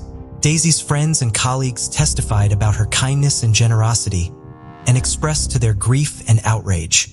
Danny testified about his mother's abuse and his relationship with Daisy and broke down in tears. Carla testified in her own defense and maintained her innocence and her delusion and showed no remorse or empathy. The jury, composed of 6 men and 6 women, deliberated for 3 days. They reviewed the evidence, the testimonies, and the arguments. They weighed the facts, the emotions, and the law. They debated, argued, and voted. Finally, they reached a unanimous verdict: guilty of first-degree murder. The verdict was announced on March 29, 1982, at 4:15 p.m. The courtroom was silent as the jury foreman read the verdict. Then a wave of reactions swept the room. Some gasped, some sobbed, some cheered. Carla Waters showed no reaction and remained expressionless. Judge Bowles thanked the jury for their service and pronounced the sentence, life imprisonment without the possibility of parole. He ordered Carla to be taken away and adjourned the court. For Daisy's family, the verdict was a bittersweet closure. They finally learned the truth about their mother's final days and saw justice done, but they also felt the pain of their estrangement and the loss of their chance to reconcile. They hugged each other and vowed to stay in touch. The trial of Carla Waters was over, but the aftermath of her crime was not. The lives of those affected by her actions were forever changed, and they had to find a way to move on. Danny Waters, the son of the killer and the friend of the victim, faced the most challenges. He had been freed from his mother's tyranny, but he had also lost the only person who had shown him kindness and compassion. He had to deal with the trauma of his past and the uncertainty of his future. He had to learn to read, to work, to live. He did not have to do it alone, though. He received extensive therapy and support from the community who rallied around him and offered him help and hope. He also received a generous donation from Daisy's family, who forgave him and wished him well. He eventually found a job at a local bookstore, where he developed a passion for reading and learning. He also found love and married a young woman who accepted him for who he was. He had a son, whom he named Carl, after Daisy's late husband. He never forgot Daisy and kept a picture of her in his wallet. He visited her grave every year and thanked her for changing his life. Detectives Harrison and Jones Levy, the heroes of the case, also faced some challenges. They had witnessed one of the most tragic and twisted stories of human nature. They had seen the best and the worst of humanity, and they had been affected by it. They continued their careers, but they also sought counseling and support. They vowed to bring justice to victims and closure to their families, but they also learned to cope with their own emotions and stress. They remained partners and became friends. The town of Torrington, the scene of the crime, also faced some challenges. It had been shaken by the events of that winter and had lost some of its innocence and security. It had to deal with the stigma and the sorrow, and to rebuild its reputation and its spirit. It did not have to do it alone, though. It received support and sympathy from neighboring towns and cities, who offered their condolences and assistance. It also received recognition and praise from the state and the nation, who applauded its resilience and courage. It gradually healed and regained its peace and harmony. Daisy's flower shop, now owned by a young couple who had admired her work, remained a landmark, a silent reminder of the vibrant life cut short and the enduring complexities of the human condition. The case of Daisy Winnow serves as a chilling reminder that appearances can be deceiving, and the darkness within the human heart can manifest in unexpected forms. It is a story of love, loss, twisted obsession, and the lengths some are willing to go to in the name of a warped perception of control. It is a story that leaves a lasting impact, a testament to the resilience of the human spirit in the face of tragedy, and the enduring search for truth and justice. Melanie Varela, a 20-year-old from Sherbrooke, Quebec, found herself at the University of Virginia, working as a nanny during her summer break. This determined and ambitious young woman was fueled by her aspirations to become a successful lawyer.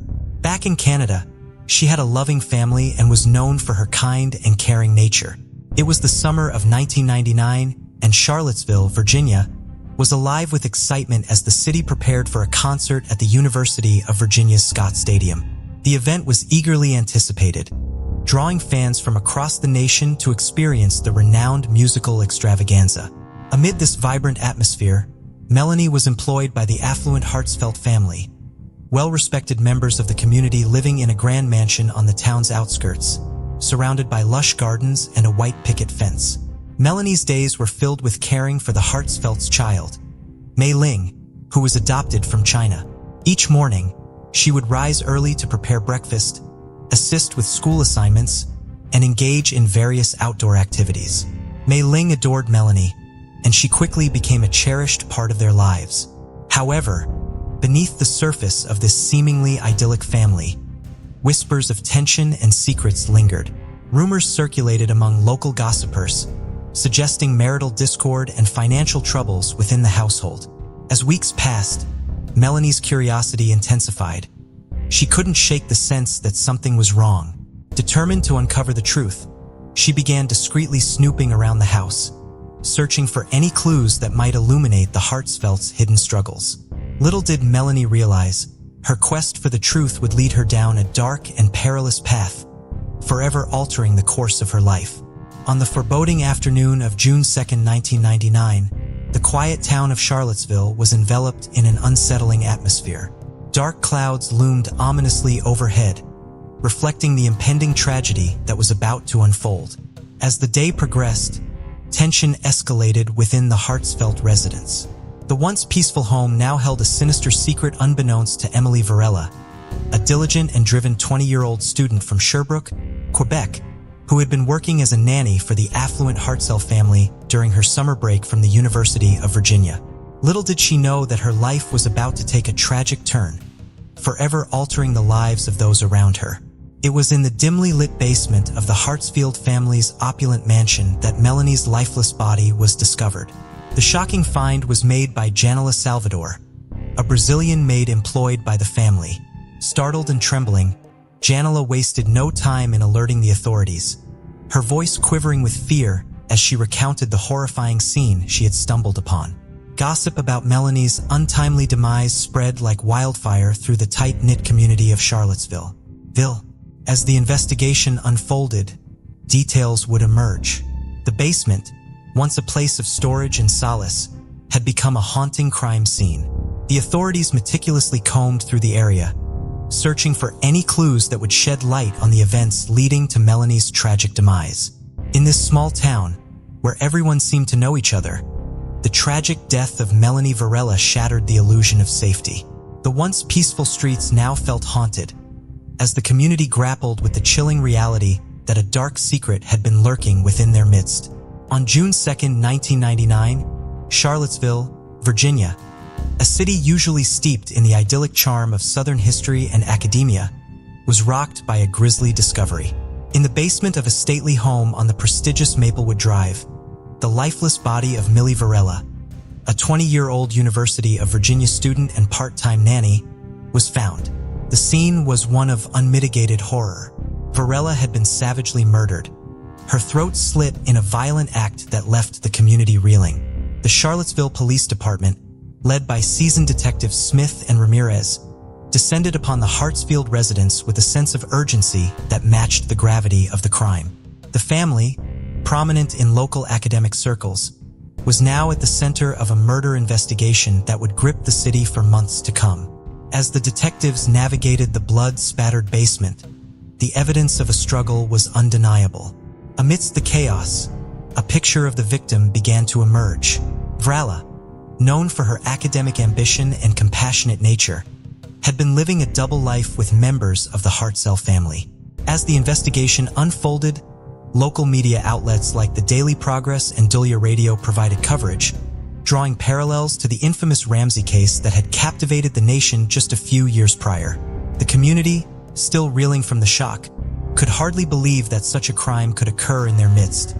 In a city where the biggest concerns were often which historical tour to take or whether the Cavaliers would win their next game. The case of Melanie Varela, with its blend of academic prestige and sordid secrets, would become a fixture in the annals of true crime in Charlottesville, a stark reminder that no place, no matter how picturesque, is immune to the darker aspects of human nature. In the quiet college town of Charlottesville, Virginia, a scandalous liaison turned deadly when Melanie Varela, a 20-year-old University of Virginia student, was found murdered. The prime suspect, James Hartsfeld, a 44-year-old physics professor renowned for his academic prowess, but now under scrutiny for his clandestine affairs. Hartsfeld, who had been nurturing a secret sexual relationship with Varela while she nannied his adopted daughter, Mailing, became the focal point of a sensational investigation. As detectives delved into the professor's private life, they uncovered a web of deceit that extended far beyond the ivy-covered walls of academia. The case, which unfolded in the summer of 1999, captivated the nation. It was a time when the world was gripped by the fear of the impending Y2KS bug, and the media was still reeling from the sensational coverage of the Clinton-Lewinsky scandal. Amidst this backdrop, the Hartsfeld case emerged as a stark reminder of the dark underbelly of seemingly idyllic university life. Detectives Smith and Ramirez, seasoned investigators with the Charlottesville Police Department, interrogated Hartsfeld with a calculated intensity. They probed his alibis, dissected his interactions with Varela, and scrutinized every facet of his personal life. Hartsfeld's reactions, a volatile cocktail of anger and denial, only served to heighten suspicions. As the interrogation wore on, the evidence against Hartsfeld mounted. A torn ticket stub from the hit movie The Matrix hinted at a premeditated alibi, and whispers of Hartsfeld's affinity for the then-popular Tommy Hilfiger at Hager painted a picture of a man caught between the facade of respectability and the allure of forbidden pleasures. The case against James Hartsold was quickly becoming irrefutable, and the once respected professor found himself ensnared in a narrative that seemed straight out of a Dateline mystery. As the investigation continued, the question on everyone's mind was whether justice would be served in the court of law or if the court of public opinion had already sealed Hartsfeld's fate. In the serene town of Charlottesville, a veneer of tranquility was shattered by a heinous crime that gripped the community.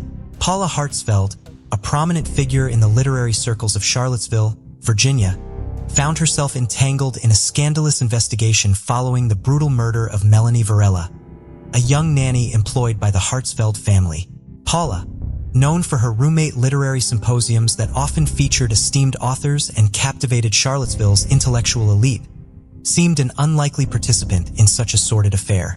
Yet, beneath the surface of her cultivated exterior, a different narrative was unfolding, one that would challenge the public's perception of her. The police, delving into the intricacies of Melanie's life, uncovered a clandestine sexual relationship between Paula and the victim. This revelation came as a shock to those who knew Paula as the wife of James Hartsfeld, a respected physics professor, and the mother to Mainling, their adopted daughter from China. During the interrogation, Paula's composure wavered under the weight of the detectives' probing questions. Her unease was palpable, her answers laced with defensiveness. The detectives, seasoned in the art of discernment, noted the subtle shifts in her demeanor, her fleeting glances, the nervous tapping of her fingers, and the inconsistency in her recounting of the events leading up to Melanie's death. As the investigation deepened, the media frenzy intensified. Local news outlets like the Daily Progress began to speculate on the dynamics within the Hartsfeld household. The community watched, riveted, as the case unfolded, bearing witness to a tragedy that would leave an indelible mark on the town's history. The scrutiny of Paula Hartsfeld's role in this grim saga continued, with the authorities piecing together a timeline that suggested a motive rooted in jealousy and betrayal. The question on everyone's mind: could a woman of Paula's stature be capable of such a crime? Or was there more to the story than met the eye? In the investigation of Melanie Varela's murder, a pivotal discovery was made that would cast a new light on the case. The Charlottesville Police Department, in a meticulous search of the Hartsfield residence, uncovered a diary belonging to the victim. This personal journal, filled with sexually explicit details and confessions, became a key piece of evidence, revealing the complex web of relationships Mooney had entwined with each member of the Hartsell family. The diary entries painted a vivid picture of Melanie's life and her interactions with each member of the family. It chronicled her secret sexual liaisons and the emotional turmoil that accompanied them. The police, combing through the pages, found references to clandestine meetings, sexual acts, and a growing sense of fear as Melanie became aware of the precariousness of her situation. Detectives Smith and Ramirez, leading the investigation, approached the diary with the precision of forensic analysts. They crossed for forensic states, events, and encounters, corroborating the diary's accounts with other collected evidence. The diary's revelations were damning, implicating not just one, but all members of the Hartsfeld family in a sordid saga of manipulation and deceit. The media, including local outlets like WVR NBC 29, were quick to pick up on the story. The diary's contents became fodder for speculation and analysis, as reporters dissected its entries, seeking to understand the motives behind the murder. As the diary's secrets unfolded, the community of Charlottesville watched in disbelief. The University of Virginia, an institution known for its honor code and academic integrity, was now at the center of a scandal that defied comprehension.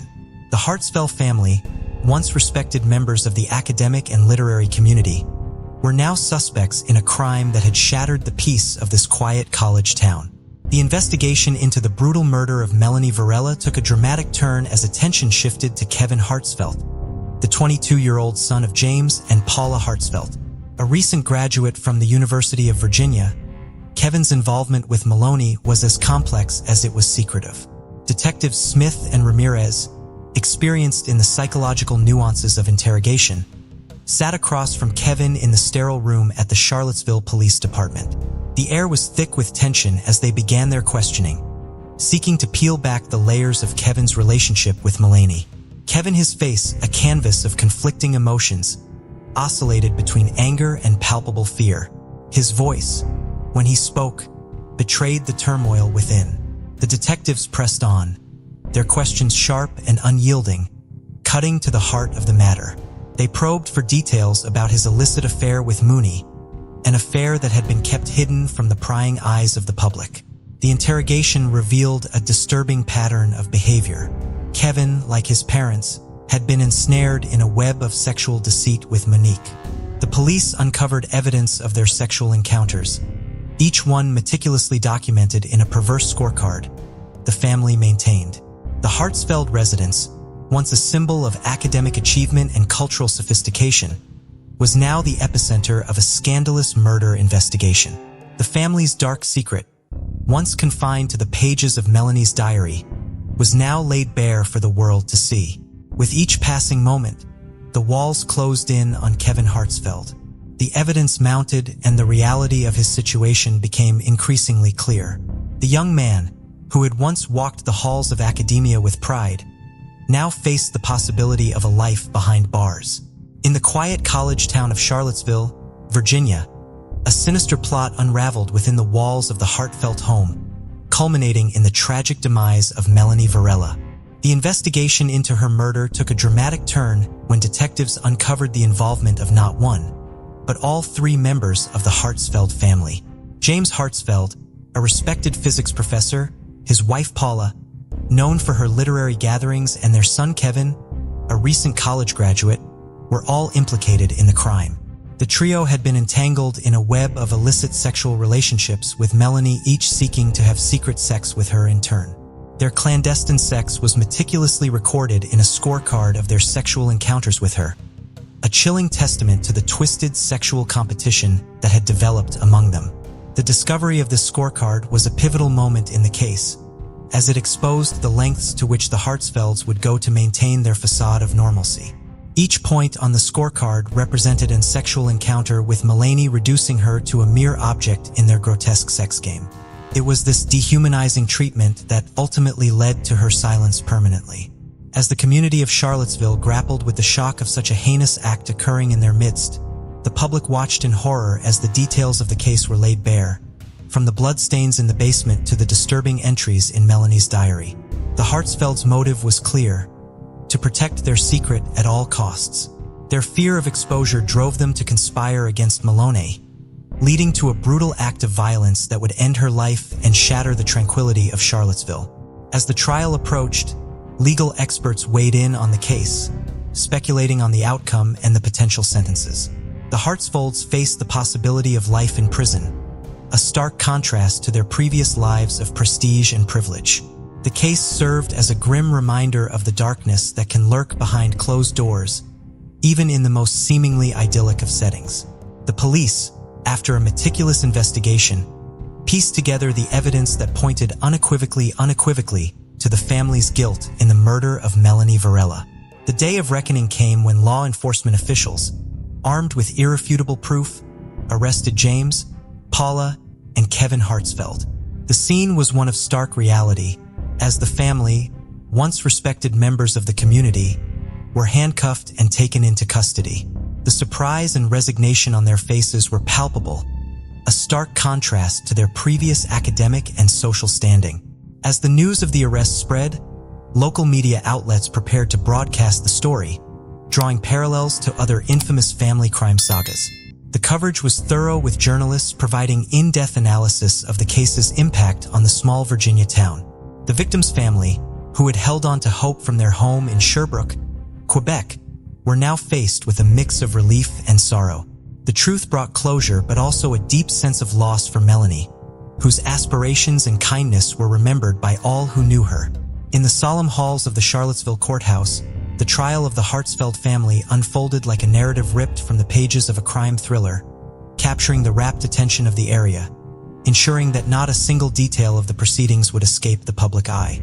District Attorney Tina Arundel, known for her prosecutorial acumen, presented the case against the Hartsfelds with precision and clarity. The courtroom hung on every word as she recounted the sordid details of the relationships between Melanie Varela and each member of the family, painting a picture of a household ensnared in its own web of deceit. Defense attorney and Marie Gooseneck, renowned for her tenacious courtroom strategies, mounted a vigorous defense. She challenged the prosecution's narrative, suggesting that the evidence was circumstantial and the investigation flawed. Her arguments were crafted to sow doubt in the minds of the jurors, but the weight of the evidence was formidable. The prosecution's case was bolstered by the discovery of Melanie's diary, which became the silent witness to the tragedy. It revealed the intimate and exploitative nature of her relationships with James, Paula, and Kevin Hartsfeld, and the existence of a macabre scorecard that documented their encounters. As the trial progressed, the media coverage intensified. Local news outlets like NBC 29 featured nightly segments, dissecting each day's testimony and offering expert legal analysis. The case had all the elements of a prime-time drama: passion, betrayal, and a quest for justice.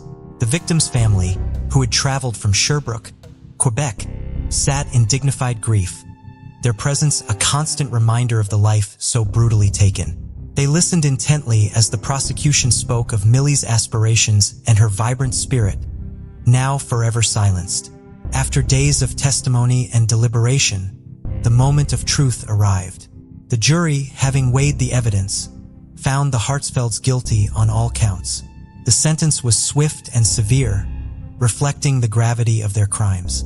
The courtroom erupted in a cacophony of emotion as the verdict was read.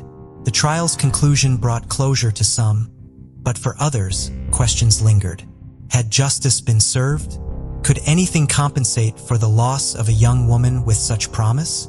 The Hartsfeld case would remain a topic of discussion in law schools, on social media platforms like Twitter, and in the quiet conversations of those who call Charlottesville home. As the gables struck for the last time, the case of Melanie Varela closed, leaving behind a legacy of cautionary tales about the dangers of secrets and the pursuit of truth. The trial, a stark tableau of the consequences of unchecked desire and duplicity, left an indelible mark on all who witnessed it. The aftermath of the Hartsville trial left an indelible mark on the community of Charlottesville. The once respected family faced the stark reality of their actions, as the Gables' final echo signified the end of their saga of a world where the pursuit of truth met the darkest human deeds. The police, lauded for their unwavering dedication, continued to serve as guardians of justice, their resolve strengthened by the case's outcome. The victim's family, hailing from the serene town of Cherbourg, Quebec, embarked on a painful journey toward healing, their quest for closure intertwined with the memory of Melanie's vibrant life and tragic end. As the Hartsfellows began their sentences, the ripple effects of the trial extended beyond the courtroom. In Charlottesville, life slowly resumed its rhythm, but the shadows cast by the trial lingered. The case became a fixture in the town's lore, a cautionary tale of how secrets can unravel the fabric of a family and a community. The story of Melanie Varela and the Hartsfelds would not be forgotten, serving as a somber reminder of the fragility of trust and the price of deception. The case of Melanie Varela's murder sent shockwaves through Charlottesville, Virginia in June of 1999. This true crime story exposed the depths of human deception and the tragic consequences that ensued. As we conclude this episode of True Crime Case Files, we reflect on the lives shattered by this heinous act and the enduring impact it had on the community. The victim in this narrative is Henry Lillane, a 57-year-old successful CFO of Blue Shield, one of the largest insurance companies in North Carolina. Henry was a pillar of the community, residing in a $1.2 million colonial-style mansion in the affluent Governor's Club neighborhood of Chapel Hill. Married to Audrey Lillane, a former Miss Massachusetts, for 30 years, Henry took great pride in being a devoted father. He raised 3 children, Alex, Ben, and Claire, all of whom attended prestigious Ivy League colleges. Known for his steadfast dedication to family and his exceptional work ethic, Henry was a devout Catholic, a generous philanthropist, and a respected leader in his industry. At 57, he was in the prime of his life. However, in January 2009, Henry's life would take a tragic turn. He would be found dead in his own home under circumstances that baffled investigators. The once idyllic image of his life began to unravel revealing hidden secrets and intricate relationships. Who killed Henry Lelaine and why? How did the killer gain access to his secure home? And how did they escape without leaving any traces? What secrets lay behind Henry's seemingly perfect facade? And what clues did he leave behind? This is the story of Henry Lelaine, a man who had it all and lost everything in an instant. The morning of January 19, 2009, was meant to be an ordinary day for Henry Lelaine. He awoke early, as was his routine, and headed to his home office to check emails and prepare for a conference call. With a busy day ahead, he looked forward to spending the weekend with his wife, Audrey, who was returning from a trip to Boston to visit her sister. However, Henry's plans were abruptly shattered by a deadly intruder. Sometime between 8 and 9 a.m., someone entered Henry's office through a broken window on the ground floor. The intruder ascended the stairs to the second floor, where Henry's office was located, and shot him once in the chest with a 9mm handgun. The bullet struck Henry's heart, killing him instantly. The intruder then fled the scene, leaving no clues or apparent motive behind. Henry's body was discovered by Audrey, who arrived home around 9:30 a.m. She had taken a taxi from the airport, as Henry had informed her he would be busy and couldn't pick her up. Entering the house through the front door with her spare key, she called out for Henry. When she received no response, she went upstairs to his office, thinking he might be on a call. She opened the door to find him slumped in his chair, his shirt stained with blood. His computer was still on, displaying a Word document filled with financial figures. She screamed and dialed 911. The police would arrive within minutes and cordoned off the crime scene, baffled by the motiveless murder of Henry Lane. Who would want to kill such a successful and beloved person? Was it a random act of violence or a carefully planned assassination? And how did the killer manage to escape without being seen or heard? These were the questions that haunted everyone as they tried to unravel the mystery of Henry's death. As the news of Henry Lelaine's death spread, the Chapel Hill community was stunned and saddened. Henry was a respected and successful CFO of a major insurance company, as well as a loving husband and father of 3. He had no known enemies or troubles, and his life seemed perfect. Who would want to kill him and why? The police, led by Detective George Drankless, were determined to find out. They arrived at Henry's house shortly after his wife, Audrey, called 911. She had found him dead in his home office, shot in the chest with his computer still on. She had just returned from a trip to Boston, where she had visited her sister. She told the police that Henry had stayed behind to work and that they had spoken on the phone the night before. She said he sounded normal and happy and that he had no plans to meet anyone that morning. The police searched the house and the office, looking for clues. They found no signs of forced entry, except for a broken window on the ground floor, near the back door. The window was covered by a curtain, and the police speculated that the killer had used it to enter and exit the building. However, nothing was missing or disturbed. Henry's wallet, laptop, cell phone, and other valuables were all in place. The police also found no fingerprints, DNA, or other traces of the killer. The only piece of evidence they had was the bullet that had killed Henry. It was a 9mm round fired from a handgun. The police ran a ballistics test, hoping to match it to a registered weapon, but the results came back negative. The gun was either unregistered or had been modified to avoid detection. The police interviewed Henry's co-workers, neighbors, friends, and family, hoping to find a motive or a suspect. They learned that Henry was a hard-working and honest businessman who had worked for the same insurance company for over 20 years. He had risen through the ranks to become the CFO, earning a 6-figure salary and a reputation for integrity.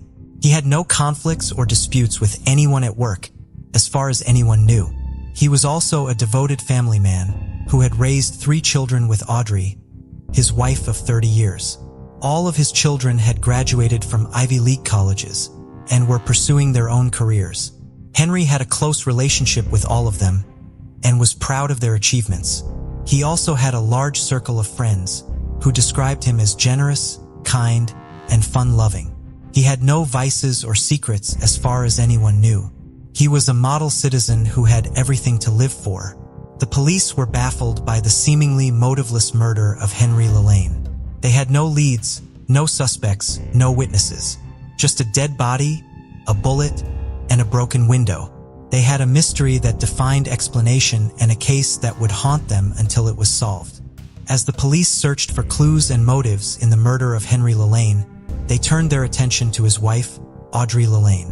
Audrey, a 52-year-old homemaker and mother of 3, had been married to Henry for 30 years. Audrey had supported Henry's career while raising their 3 children, who had all followed in their father's footsteps and attended Ivy League colleges. Audrey and Henry seemed to have a happy and stable marriage, with no signs of trouble or infidelity. Audrey had an alibi for the morning of the murder. She had been in Boston, visiting her sister, who had recently undergone surgery for cancer. She had flown back to Chapel Hill on the same day, taking a taxi from the airport to her house. She had found Henry's body in his home office and had immediately called 911. She had been hysterical and inconsolable, according to the first responders. She had cooperated with the police and had given them access to her phone, laptop, and bank accounts. She had nothing to hide, she had said. But the police had a nagging suspicion that Audrey was not telling the whole truth. They had learned that Henry had a life insurance policy worth $1 million and that Audrey was the sole beneficiary. They had also discovered that Audrey had secretly taken out a second mortgage on their house, without Henry's knowledge. She had accumulated a large debt due to her addiction to online gambling.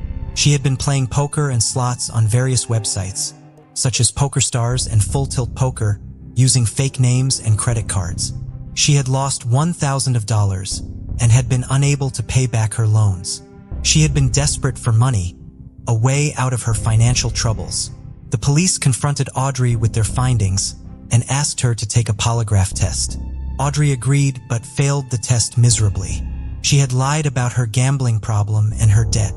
Audrey Lelaine, the seemingly devoted wife and mother, had turned out to be a troubled addict.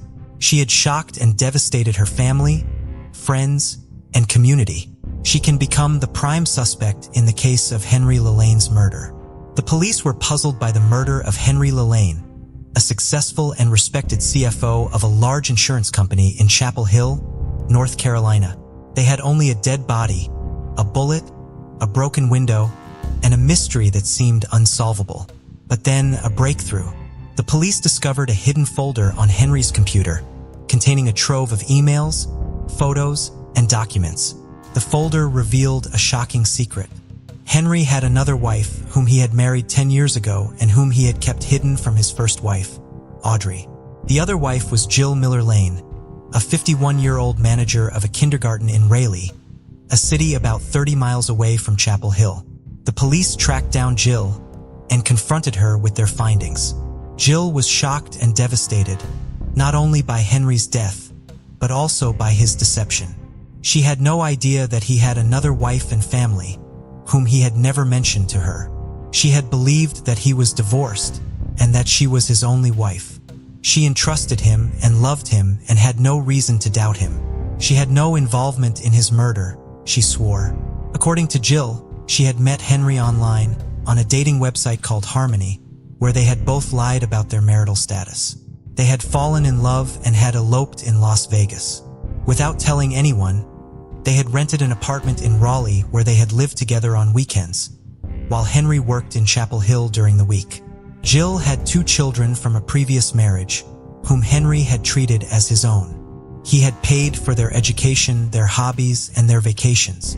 He had been a loving husband and a caring stepfather. According to Jill, the police interrogated Jill and searched her apartment. They found no evidence of foul play or any connection to the killer. They also verified her alibi for the morning of the murder. She had been at work at the kindergarten where she had several witnesses. She had a clean record and no criminal history. She had no motive or means to kill Henry. Jill Miller Lelaine, the second wife of Henry Lelaine, had turned out to be an innocent victim of his lies. She had been duped and betrayed by the man she loved, who had led a double life. She had shocked and confused the investigators, who had to look elsewhere for answers. She had added a new twist to the case of Henry Lelaine's murder. As the investigation into Henry Lelaine's murder continued, the police uncovered another shocking revelation. Henry had a third wife, Tanya Sanchez, a 22-year-old nursing student at the University of North Carolina. Tanya and Henry had met at a Starbucks near the campus in September 2008 and had a whirlwind romance. Henry proposed to Tanya in December and they eloped to Las Vegas on New Year's Eve. Tanya was blissfully unaware of Henry's other marriages and believed she was his one and only love. According to her, she had lived in a small apartment, while Henry had visited her sporadically, telling her he was busy with work. Tanya had believed that Henry was divorced and that she was his only wife. She had also believed that he was wealthy and that she would inherit his fortune. The police interrogated Tanya at the Chapel Hill Police Department. They asked her about her relationship with Henry, her whereabouts on the day of the murder, and her knowledge of Henry's finances. Tanya was visibly shaken and emotional during the questioning. She insisted that she loved Henry and had nothing to do with his death. She said she had been at school attending a biology class where she had several witnesses. She said she had no clue about Henry's other wives or his money. She said she was shocked and devastated by the news. The police checked Tanya's alibi and found it to be true. They also searched her apartment and found no evidence of any involvement in the murder. They could not find any connection between Tanya and the killer. Tanya was released from custody, but remained under suspicion. The police wondered if Tanya was telling the truth, or if she was a clever liar who had orchestrated a perfect crime. The case of Henry Lowman's murder took a surprising twist when the police uncovered a shocking secret on Tanya Sanchez's phone. Tanya, a 22-year-old student at the University of North Carolina, was Henry's third and youngest wife. She had eloped with him to Las Vegas on New Year's Eve, unaware of his other marriages. But Tanya was not the faithful spouse she claimed to be. She was cheating on Henry with another man. The police found a series of sexually explicit text messages between Tanya and a lover. The lover was Danny Bolton, a 23-year-old college student and Tanya's classmate. The messages revealed that Tanya and Danny had been having a passionate affair since November 2008, when they met at a local gym. The messages also showed that Tanya and Danny had a plan to get rid of Henry and run away with his money. One of the messages, dated January 15, 2009, read, "Babe, I can't wait to be with you. Just a few more days and we'll be free. Henry is leaving for a business trip tomorrow. He'll be gone for a week. This is our chance. We have to do it now." Another message, dated January 16, 2009, read, "I love you, Tanya. I'm ready to do this. I have the gun. I'll be at your place tonight. We'll make it look like a robbery. No one will suspect us. Trust me, baby. We'll be rich and happy." The police were stunned by this discovery. They realized that Tanya and Danny were the prime suspects in Henry's murder. They had conspired to kill him and make it look like a break-in. They had hoped to cash in on his life insurance policy and his estate and had underestimated the police's ability to trace their phone records and expose their plot. The case of Henry Lelane's murder was about to take a dramatic turn. The police had uncovered a shocking secret on Tanya Sanchez's phone. She was having an affair with another man, and they had planned to kill Henry for his money. But who was this man, and how did he execute the murder? The police traced the phone number of Tanya's lover and identified him as Danny Bolton, a 23-year-old UNC student. Danny was a handsome and charming young man who had met Tanya in November 2008 when they met at a local gym. They had hit it off instantly and soon began a passionate affair. Danny was also a greedy and ruthless schemer who had learned about Henry's wealth and decided to get his hands on it. He had also manipulated Tanya with love of lies and greed. Danny had convinced Tanya to marry Henry, telling her it was the only way to secure his fortune. He had also persuaded Tanya to help him kill Henry and claim his money. He had told her that Henry was cheating on her and that he deserved to die. He had also told her that he loved her and that they would run away together after the murder. On January 19, 2009, Danny put the plan into action. He drove to Henry's house in Chapel Hill, armed with a gun he had bought online. He found Henry in his home office working on his computer. He shot him once in the chest, killing him instantly. Then he left the scene, making sure to leave no traces behind. Afterwards, he called Tanya and told her it was done. They celebrated their success and looked forward to their wealthy future together. But their future was short-lived. The police traced Danny's phone and found him at his dorm room. They arrested him and searched his room. They found the 9mm handgun that had killed Henry hidden under his bed. They also found a plane ticket to Colombia, booked for the next day. Danny had planned to escape with Tanya after killing Henry, but his plan had failed and he had been caught. The police had solved the case of Henry Lalane's murder, but the victim's family was left with a bitter taste. They had learned that Henry had betrayed them with his bigamy, and that he had been killed by his greedy and unfaithful wife and her lover. They felt a mix of relief and anguish as they tried to cope with the loss of their father and husband. The case of Henry Lalane's murder reached its climax in the courtroom.